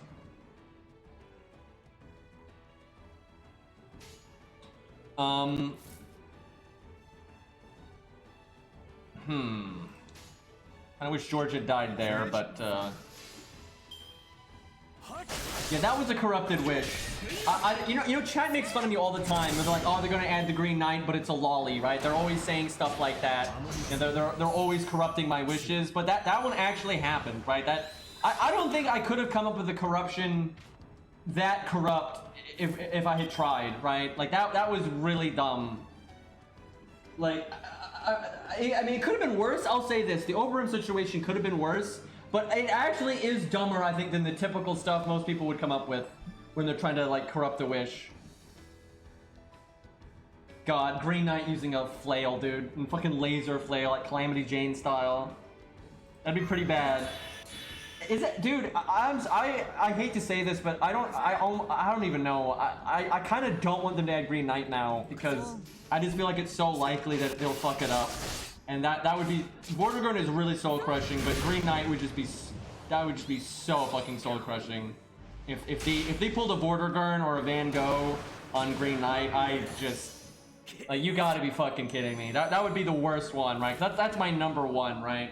And that would just be awful. Especially if you combo it with Vortigern, right? If at this point, if they add Green Knight, I hope they do it after Lost Belts are over, so they have less excuses to make stupid dog shit. Okay, well, they're both low enough that they'll definitely die. That was so messed up that Arash didn't kill there.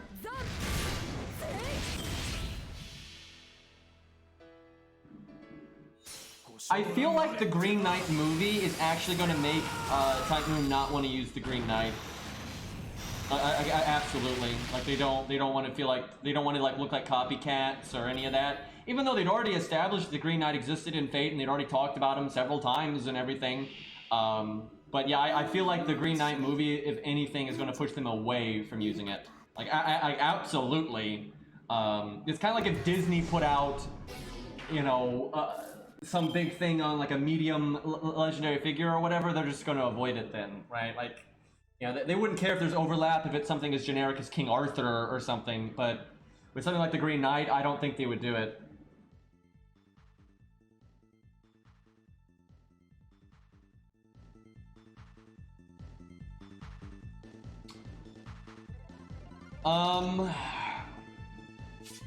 I didn't cast her thing! Fuck! Well, at least it's not as bad as with Canis. With Canis, it's super bad if you don't cast it in advance, but with this one, although the cooldown comes back later, which is bad, you do at least get the attack of 1 turn longer, so it's not as big of a deal. I know why you're smiling, Cairo, but you're still a coward and you didn't make it live. So, I don't want to cast her second skill yet. I don't think it'll go off in 3 turns. Well, it might, but I think I'll wait 1 turn.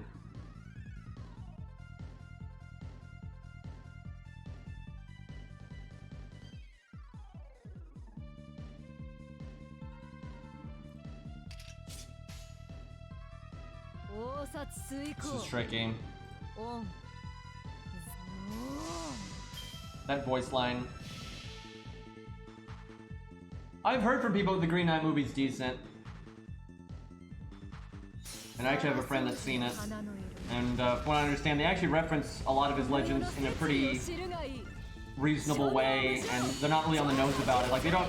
The actual story doesn't tell you, like, the Green Knight's wife is the Green Knight's wife until after the fact. And from what I understand, the movie just doesn't tell you. They give you hints, just like the actual story does. So if you're intelligent, you can figure out who his wife is.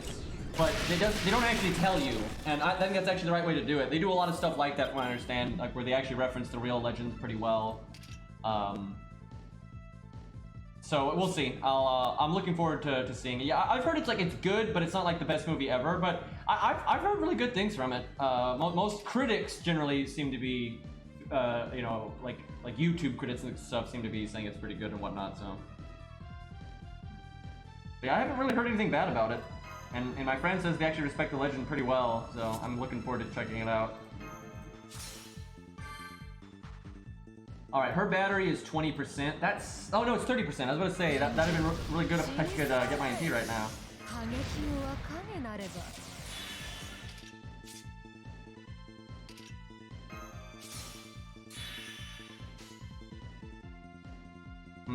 I kind of want to do Buster NP because I think that might break. But it's... Because if I do quick, and I don't know, I should do quick, even if just the extra attack gets the kill, I can at least transition to crits to the next one then. And yes, her gut stacks.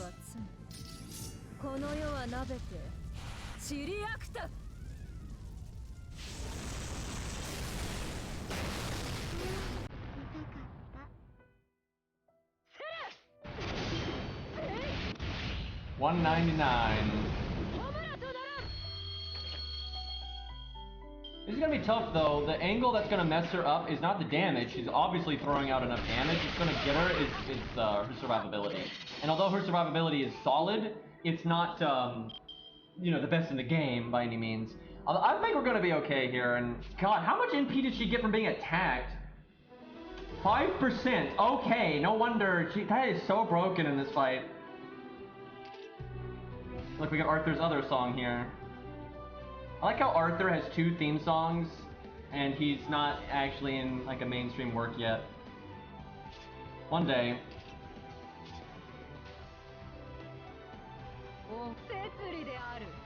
Do I do... No, I don't think I do the art.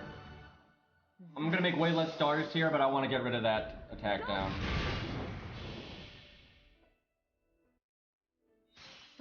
Oh yeah, and Avenger passive too. Wow, hers is EX, so it's 22%. That is so busted. No wonder she's getting so much MP back.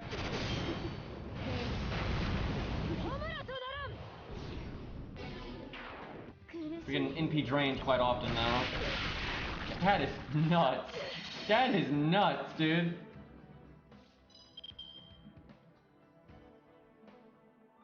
They made quite a bit of prototype music for the fragments. I don't think her gut stacks with itself, so I don't cast it again yet. Perfect timing, though we cast it at the exact right time. I'm wasting the Merlin command code, but it gives me like a buffer in case we get MP drained, and it's just good to make stars here. Actually, I feel like I should have gone for more crits. I think I could have broken right there.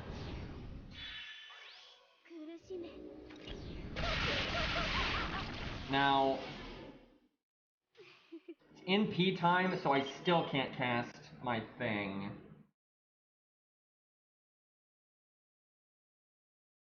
So I wonder, how do I want to approach this? I could NP and then do quick into the next health bar, and then make a bunch of stars, but I think I can break and just make a lot of stars and hold my NP.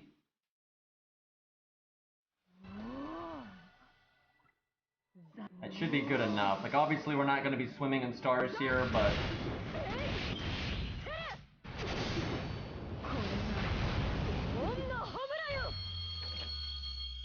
Oh crap. I thought we were a bit farther along than that. We still got another life to get through. I thought that was the last keyhole, so just one more, but it's two more.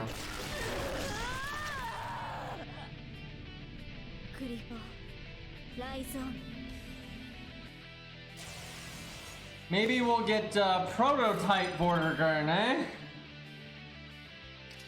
That would, I'm not gonna lie, that would save it. That would save it. If they added prototype Vortigern and like a prototype collab or something, and he was like, you know, more like the regular Vortigern from Garden of Avalon, I would forgive them. Because, you know, Arthur was kind of already that to Artoria anyway, although Artorio's not really that egregious. But, that, you know, that would be nice. That would be nice, but they're not gonna bother, right? They're gonna be too busy with the other prototype stuff to do anything like that. If anything, they'll be lazy and just use like Oberon in prototype because there's shits like that.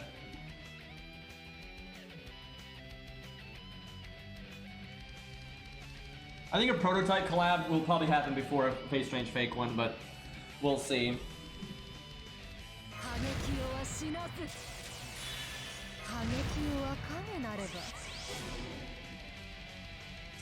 I almost want to cast her Invulnerability, just to, yeah. Stack everything. Unfortunate that we got the Star Gen down. I swear the next collab has to be a normal one. Like, I think they know it has to be a normal one with what they did. I think they'll either do Tsukihime, because there might have been enough time then for them to do it, or they'll do Melty Blood, or they'll do Prototype, or something like that. That's probably the most likely stuff. Or Fate Hollow. I guess Fate Hollow. I'm honestly, if they didn't have anything, like, if they didn't feel like Natsu wasn't ready to flesh out Prototype, so he didn't want to do that, and then it's too soon to do Tsukihime, and they didn't want to do like a prologue thing or you know, prequel thing with the FGO for Tsukihime, and they didn't want to do that either, then I think they should have done Fate Hollow. I think that would have gone over decently well. I don't think it would have been like the most hype thing ever, but I think that would have gone over better than the nonsense they did. So I kind of want to use our first skill just for the crit buff, but I'm gonna wait. So the dream here, this is what'll make the difference. If Abigail attacks twice, I think we're gonna win. If Abigail attacks 3 times, we're gonna lose. I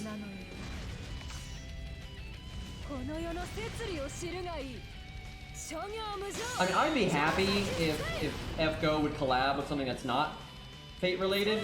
If as long as they make it not canon and they make it very clear about that, and it's just kind of a side thing for fun. I'd be totally okay with them collabing with, you know, whatever the fuck. But at the same time, I'm totally down for them doing, you know, Prototype or Fate Hollow or whatever. Well, we got our NP anyway, so and she attacked 3 times. Well, it's now or never then. So I should have cast this earlier because I could have had the crit up sooner, but. Alright, it's not about looping anymore, it's about doing as much damage in one place as possible, because we have to one-shot or bust here.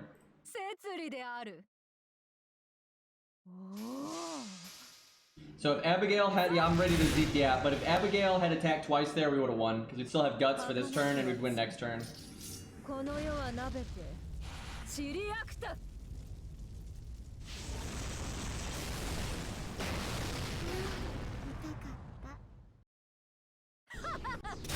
Ooh.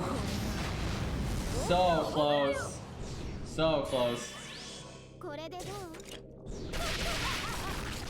Definitely possible. Definitely possible. That is very beatable.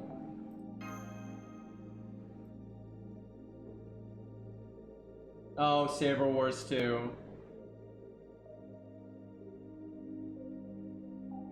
Alright, let's get that, Gareth. Although, you know, the support list in this game is so great. There we go. Alright, now, she, although is 110, is still a bronze, so I'm not expecting her to just, have, like, some amazing performance here. But if we, I would hope for 2 bars. I think that would be a good showing for her. I don't know if Atlas is right, but we'll try it.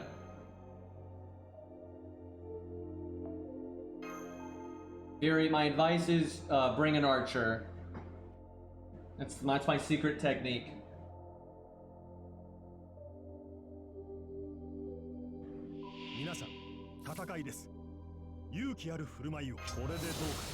I haven't thought of that. And she's got the faux paws even. Now, why do we have those cards? Here's my guess. My guess is they prefer stage 2, right? Which is the, you know, that's fine. But then they want like Gareth's fate, kind of like how Mordred can use stage 1, but then use stage 2 art, right? So then you see her face in the cards, like under the helmet, right? That's my guess. Is why it's the stage 3 cards with stage 2 sprite. That's my only guess. If it's not that, it's just chaos, just agent of chaos.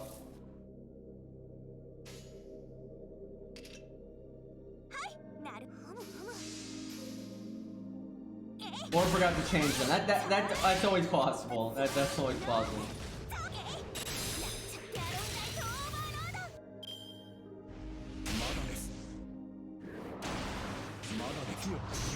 But I also like chaos. Fair enough. So it's both. Oh no. We're gonna have to get our art card next turn. Uh-oh.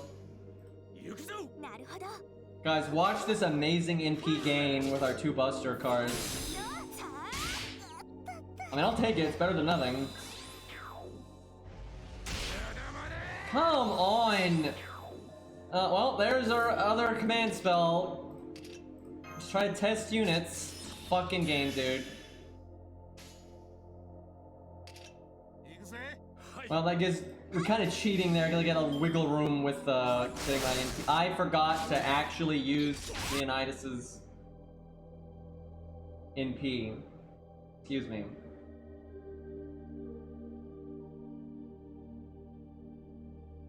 I saw that quick chain, man. I wanted the stars. Agreed.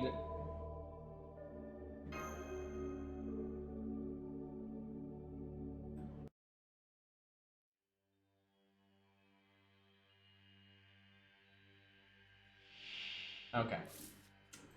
Ahem. Very different combo this time.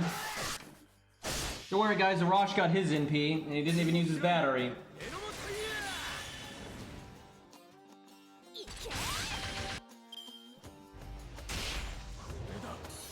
There we go.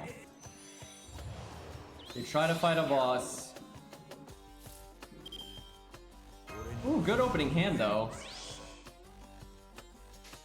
I can even remove the debuff, and it calculates before damage, so that's really good. It's like maximum Stargen right here. And we have Star Bomb on that second quick card. I honestly don't remember Fury. I don't remember when they added that. There's like only like 2 characters that I would use it on, so, and I don't have them, so it's not very applicable to me. And yes, this is the Hades soundtrack.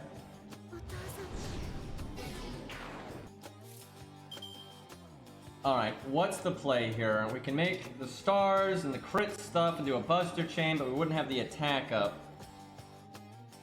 Oh, that's tough. She is gonna really suffer because of the way her guts works. It's not, because she has to use a gut CE, that's not good for her at all. I'm gonna have to cast it now then, because I think it's our only chance of getting it back in time. That sucks though. You really want that crit buff with the attack up buff. Okay, game, could you have given me a worse star spread here? Shit. I kinda... Oh god, do I do quick? I mean, I'll RNG this, let's go.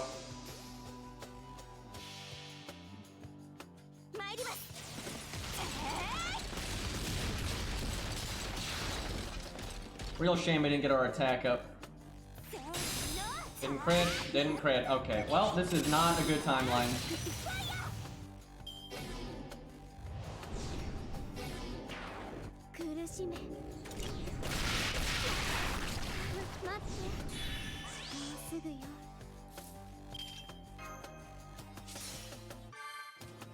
That could have been better.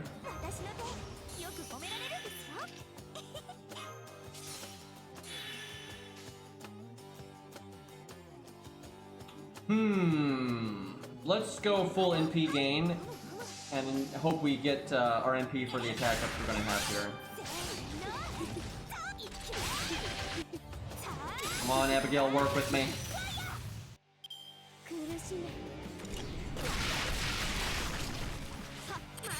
Okay, no drain. Actually, we can survive a drain. Well, the attack down sucks, but...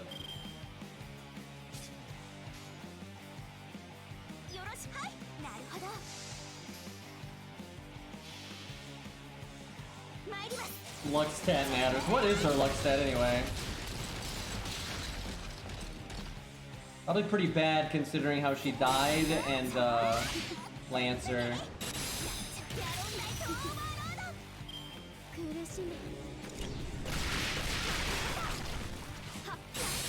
Please don't pop guts here. Alright, I need your invulnerability now. It's you really want to make go the distance, but I can't, so gotta work with what I got.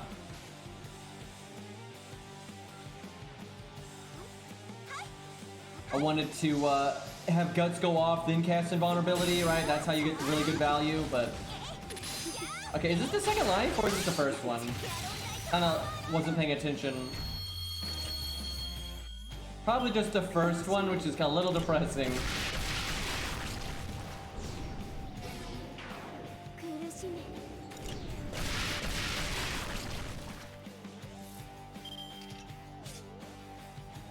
We didn't get our NP. Are you fucking kidding me? Well, no point using our third skill right now. God damn.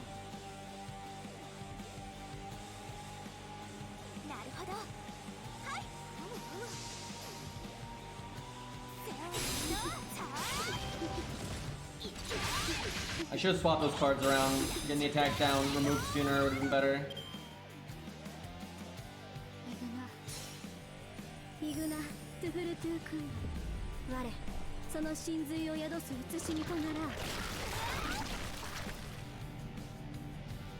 Gareth, though, is a very team-based player because of the taunt and the way her NP works.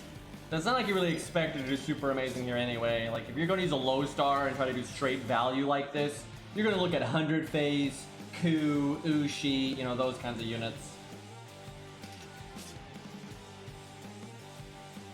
At least we get to do our guts. Man, if we got a little luckier though, we could do invulnerability now and the guts. That'd have been pretty nice. Should have cast that sooner. Really never worked out. I almost want to cast our second skill now. Just, well, We really have never gotten good value out of it, but casting it now wouldn't be good value either.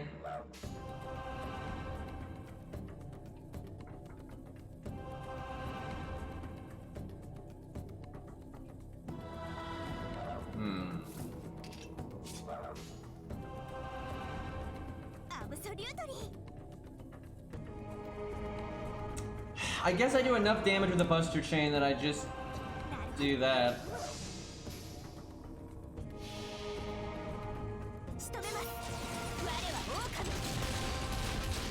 I feel like our second skill is just gonna completely whiff now because I'm gonna die before I get the. Yeah, I guess I should just cast it then because then I could at least use the attack. Wow, though, that damage.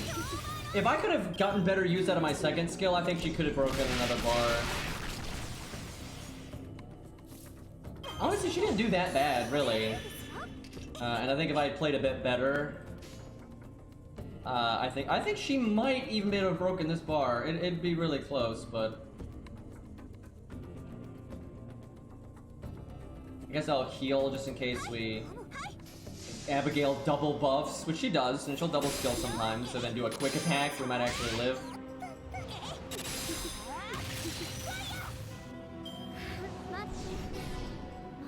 I think she could do 2 bars in a good timeline.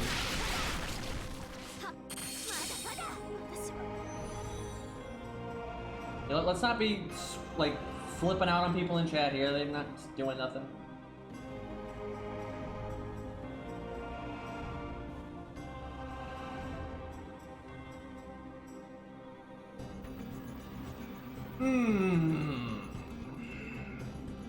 Might switch bosses. That's been a lot of Abigail. That's a fucking Kojiro, though. I gotta do that one. Now, Kojiro, unfortunately, is a 1-star. So even though he's got a toolkit that I think keeps up with a lot of the stuff we've been using, like seriously, his NP and 3 skills are absolutely on par with like Okita and such. Like absolutely. But his stat line is so much lower that it's a rough time. Boy, I am excited though to see a level 100 Kojiro because then he's, you know, kind of coming into being like a regular 5-star at that point, and he's got the toolkit to really work with that. So I'm excited to see that. All right, let's use him. Let's. I gotta do that. That's awesome. Hey Hex, we used your Avenger Uchi a second ago, and although she didn't win, she was only 20k away from winning, and I made a misplay. So she absolutely could have won. We also got bad luck too, so. Oh god. That's right, he's being counterclassed by the chickens. The pink chocobo unicorn Cthulhu fucks. I don't think so, Noel. I don't know. Maybe at 120 and everything. All right, never mind. He gets the passive for anti-saber. So actually, maybe, if he's 120 with all his passives, I could see that. Maybe. That's a tall order though, because his stats, you know, he's a 1-star and everything. Because he made it to what, 700k back in the day?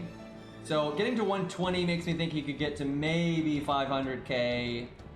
I don't know if having that attack up for that whole time is gonna go to another 500k. So I think he could do well. Oh, wait, did he make it to 500k before? Huh, okay, if he made it to 500k at level 100 vanilla, then that means at 120 we're looking at like 300-ish k or so. And then with the passives and stuff, I don't know, maybe, it'll be close. Basically this is what has to happen. Because sometimes you hit a breaking point where you get you get a huge value jump, right? So for example, having more health sometimes will translate to getting your skills one more time, where you would not have gotten your skills one more time otherwise. And getting your skills one more time maybe means getting an evade again, which means getting another turn, right? And you can then like NP and then crit again. It can just lead to way more value. So sometimes hitting those breaking points can result in a very big value shift. So it kind of just depends. We'll have to mess around with it. So it depends on if going from 100 to 120, it hits a value shift like that where he gets his skills again. And then with that anti-saber thing, real chance at it for sure. The anti-saber thing will definitely help a lot because he's a very high burst unit. So having that permanent attack buff for all of his crits and his NP spam and everything, that's very good. So maybe he made it to 543. That's tough though. I think what's more likely to happen is he'll get very close to winning, but not quite. But we'll see. I'll certainly try it. We'll check in on him from time to time as you you know, boost him up more and more. Because his skills are just so powerful. A lot of synergy with stats. Yikes for the NP gain right now.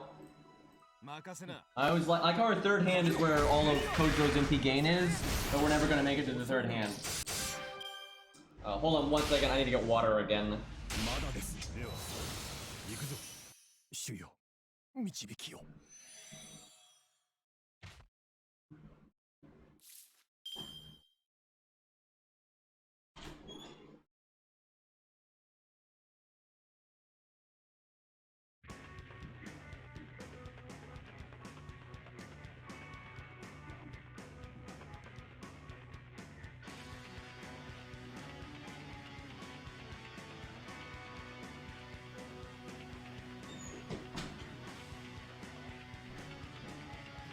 Okay, I have returned. Well, at least we can art chain.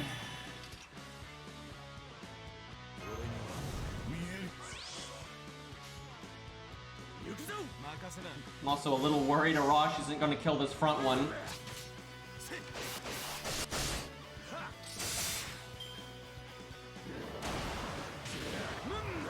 Come on, game. Give me my art card. Or 2 quick cards. Good enough.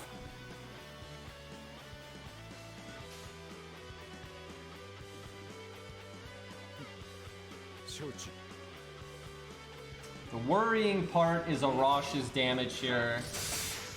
Because Kojo's doing nothing to that guy.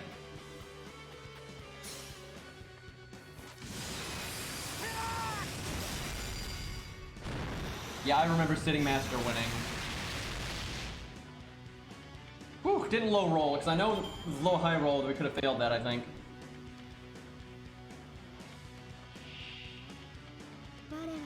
Yeah, Sitting Master is really good against bosses that don't have really high damage output turn to turn. Like the longer the fight can go, the better. Yeah, he just excels in those kind of scenarios.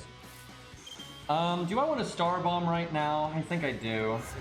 Not enough though to really result in critting, but it's good to get the quick resist down going, and it's good to get rid of the debuffs and blah blah blah blah. I think I go ahead and cast this as well. Yeah, just fuck it, cast everything. One of those.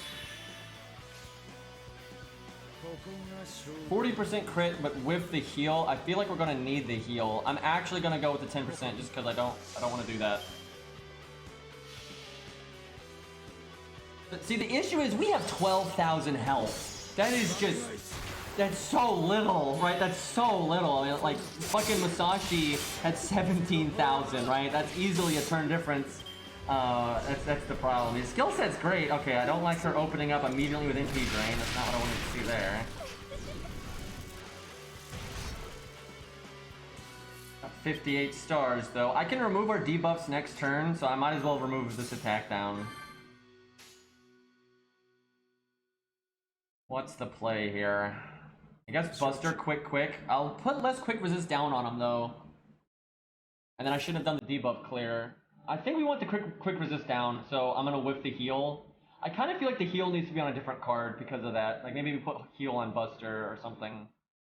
Or maybe even Art. Art is probably gonna be the least used card, though. I'm actually thinking we'll never use Art under almost any circumstance. That's tricky. Yeah, picking the command codes for this one is not gonna be easy.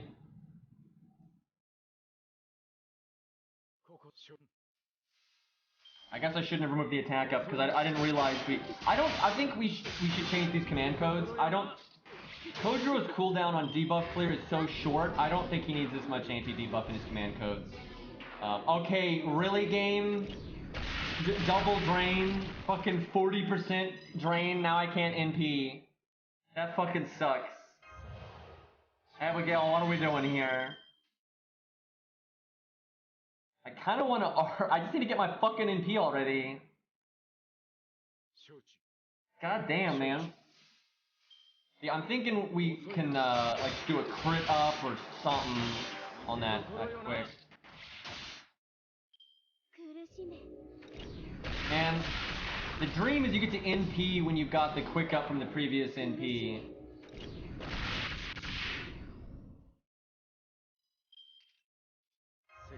Abigail just not having it though.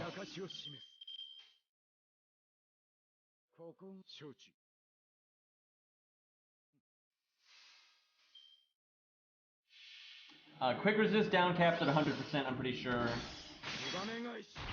I think it's the same as defense down. I'm not sure if the sergeant aspect of it does though or not. That's a hard thing to test.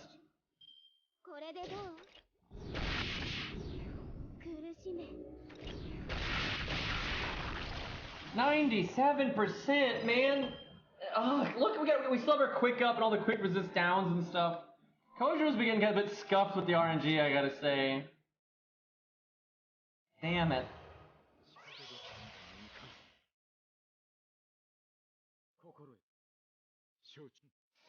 We've never gotten like the Holy Grail NP, which actually is pretty easy to accomplish on him these days. There's really bad luck with Abigail. And like now we're just gonna I hate when this happens, dude. Because I could have NP'd there and then gotten all this credit towards the next NP. Like we're gonna almost get to 200% here.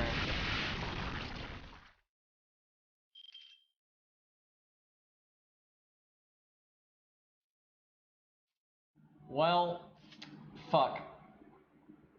I messed that up. I done misplayed. Cause yeah, I can't use my invulnerability here. Whoops! Well, he can do better than this. Cause not only did we not get the best luck, but I just messed up.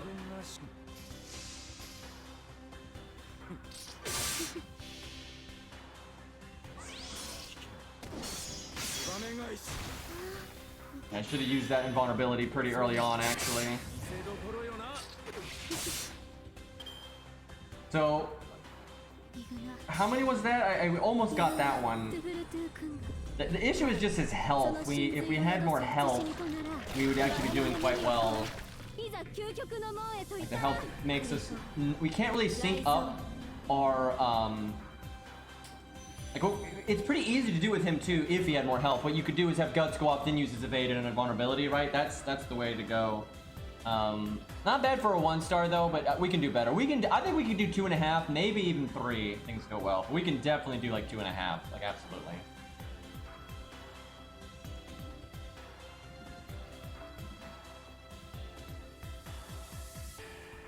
Let's give him one more go here. I don't know if heal boost is right. I think more damage is better. Because it's going to be so awkward to work in our Buster card. I don't know how we could do it. But we can try it. If somehow we land a 2k heal though twice and get 4,000 health back, that would definitely help. I'd be more willing to use Fish's unit if it wasn't an alter ego. I'm not super hyped to use alter egos right now. However, it is okay to alter. It's not the bestest of. All right, we'll do Fish next, and we'll do one alter ego and see how she sizes up when she's AOE and kind of meh.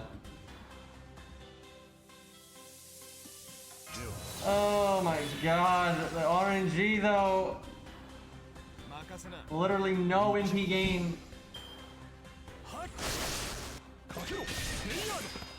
Wait, did he change it? Because last time I looked, he had Okita Ultra up.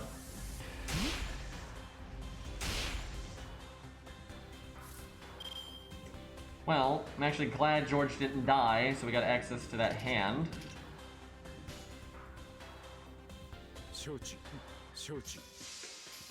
That ought to help. Yeah, Melt destroys this so easily. It's like, it's over so quickly.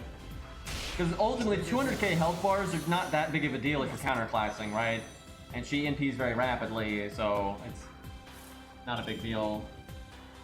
The thing is, most people can't counterclass this boss, and also we're just here for testing, so it doesn't really even matter. But so many people, the best alter ego they had at the time was Mecha Liz, and she wasn't exactly the best for this.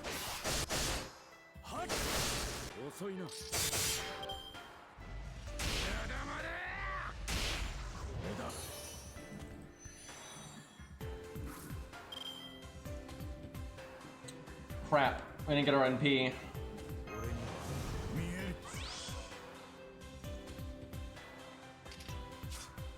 I pretty much gotta reset then, because that'll hurt most of like whatever we gain from playing that one better, we would just lose. from not having her NP there. Yeah, Rosh took like every fucking card, unfortunately.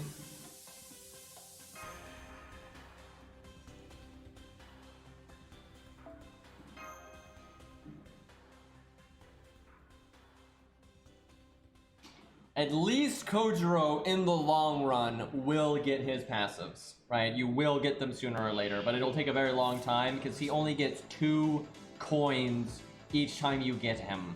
So, like, that's you need 120 for 1 passive, and there's 3 passives. And then you need 30 for each Grail past 100. I mean, that is such an insane amount of Kojiros you need to get. Like, there's no end to the amount of FP that you need.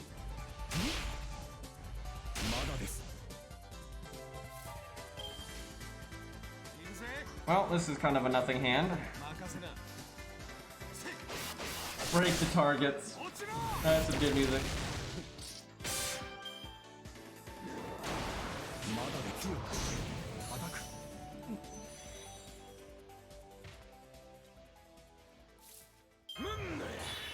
I don't know if that's good enough. If Leonidas had a better CE, I don't think his is leaving limit broken. At least they give you 1 Bedivere for beating Camelot, although that doesn't help with coins. I've only gotten like 3 passives for all, like, and that's only 1 each for bronzes. So I've got like 3 characters that have gotten 1 passive. Boy, did I not word that smoothly.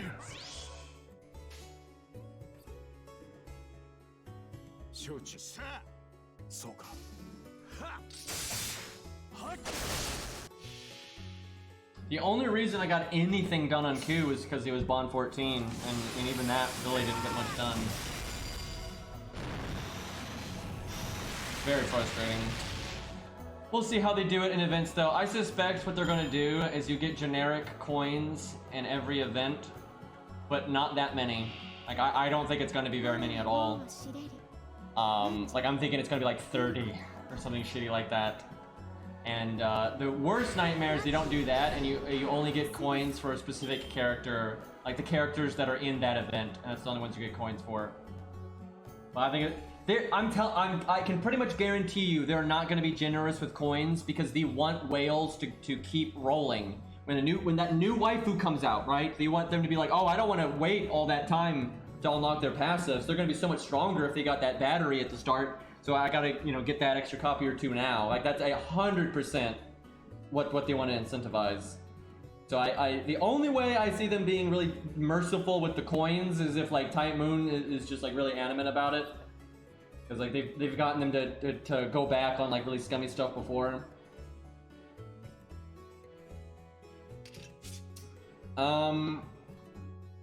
Well, definitely this.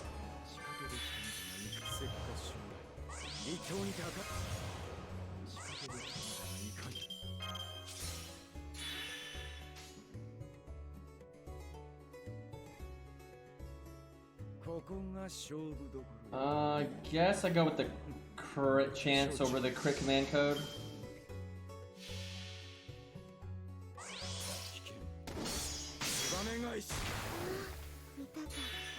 Can you even get a passive on a welfare right now if they're Bond 15?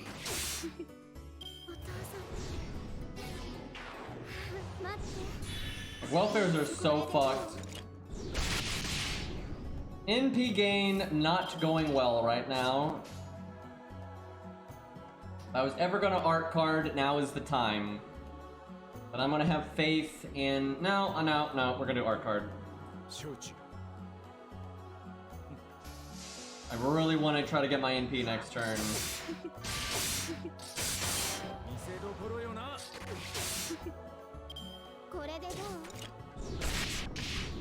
So much damage. Ah, we got crit.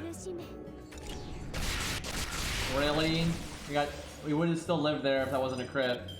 Well, that's over. It's just not enough health. Just not enough fucking health. We don't even live long enough to get our first skill back.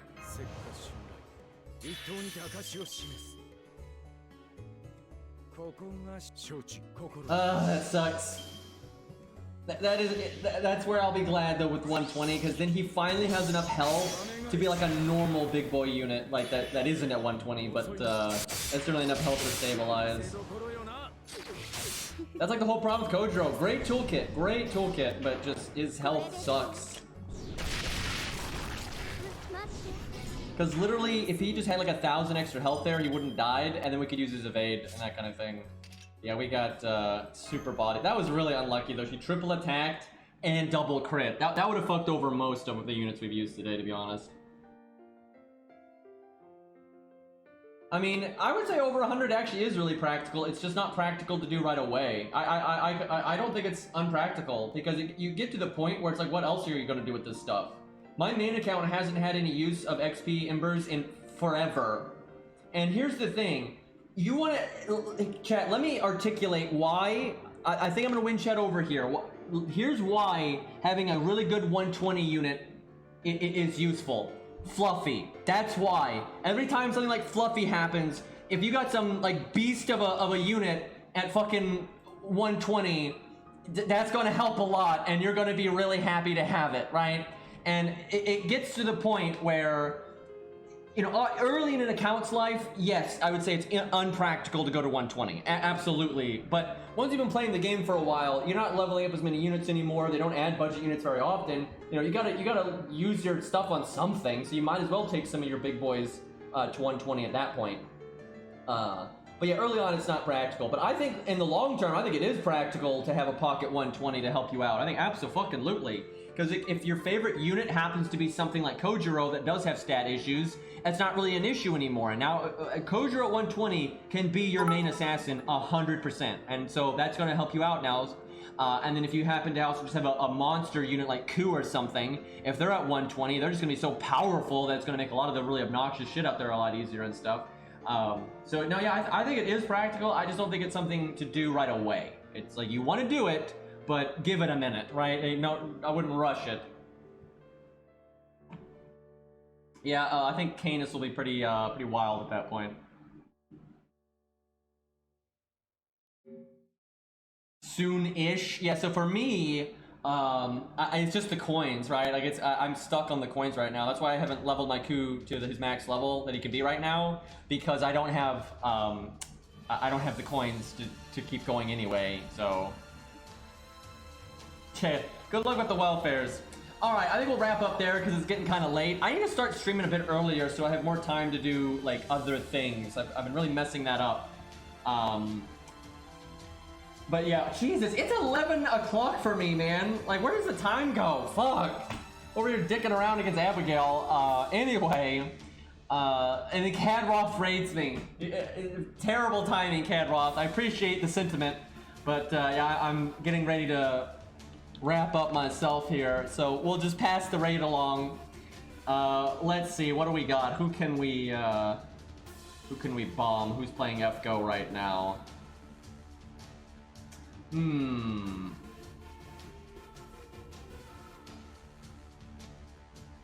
Here, Sharkwado, I think he's in our chat from time to time. We've raided him before, I think, so we'll raid him. Alright, boys. Thank you for hanging out. Kind of a slow stream today, but, you know, we're just chilling.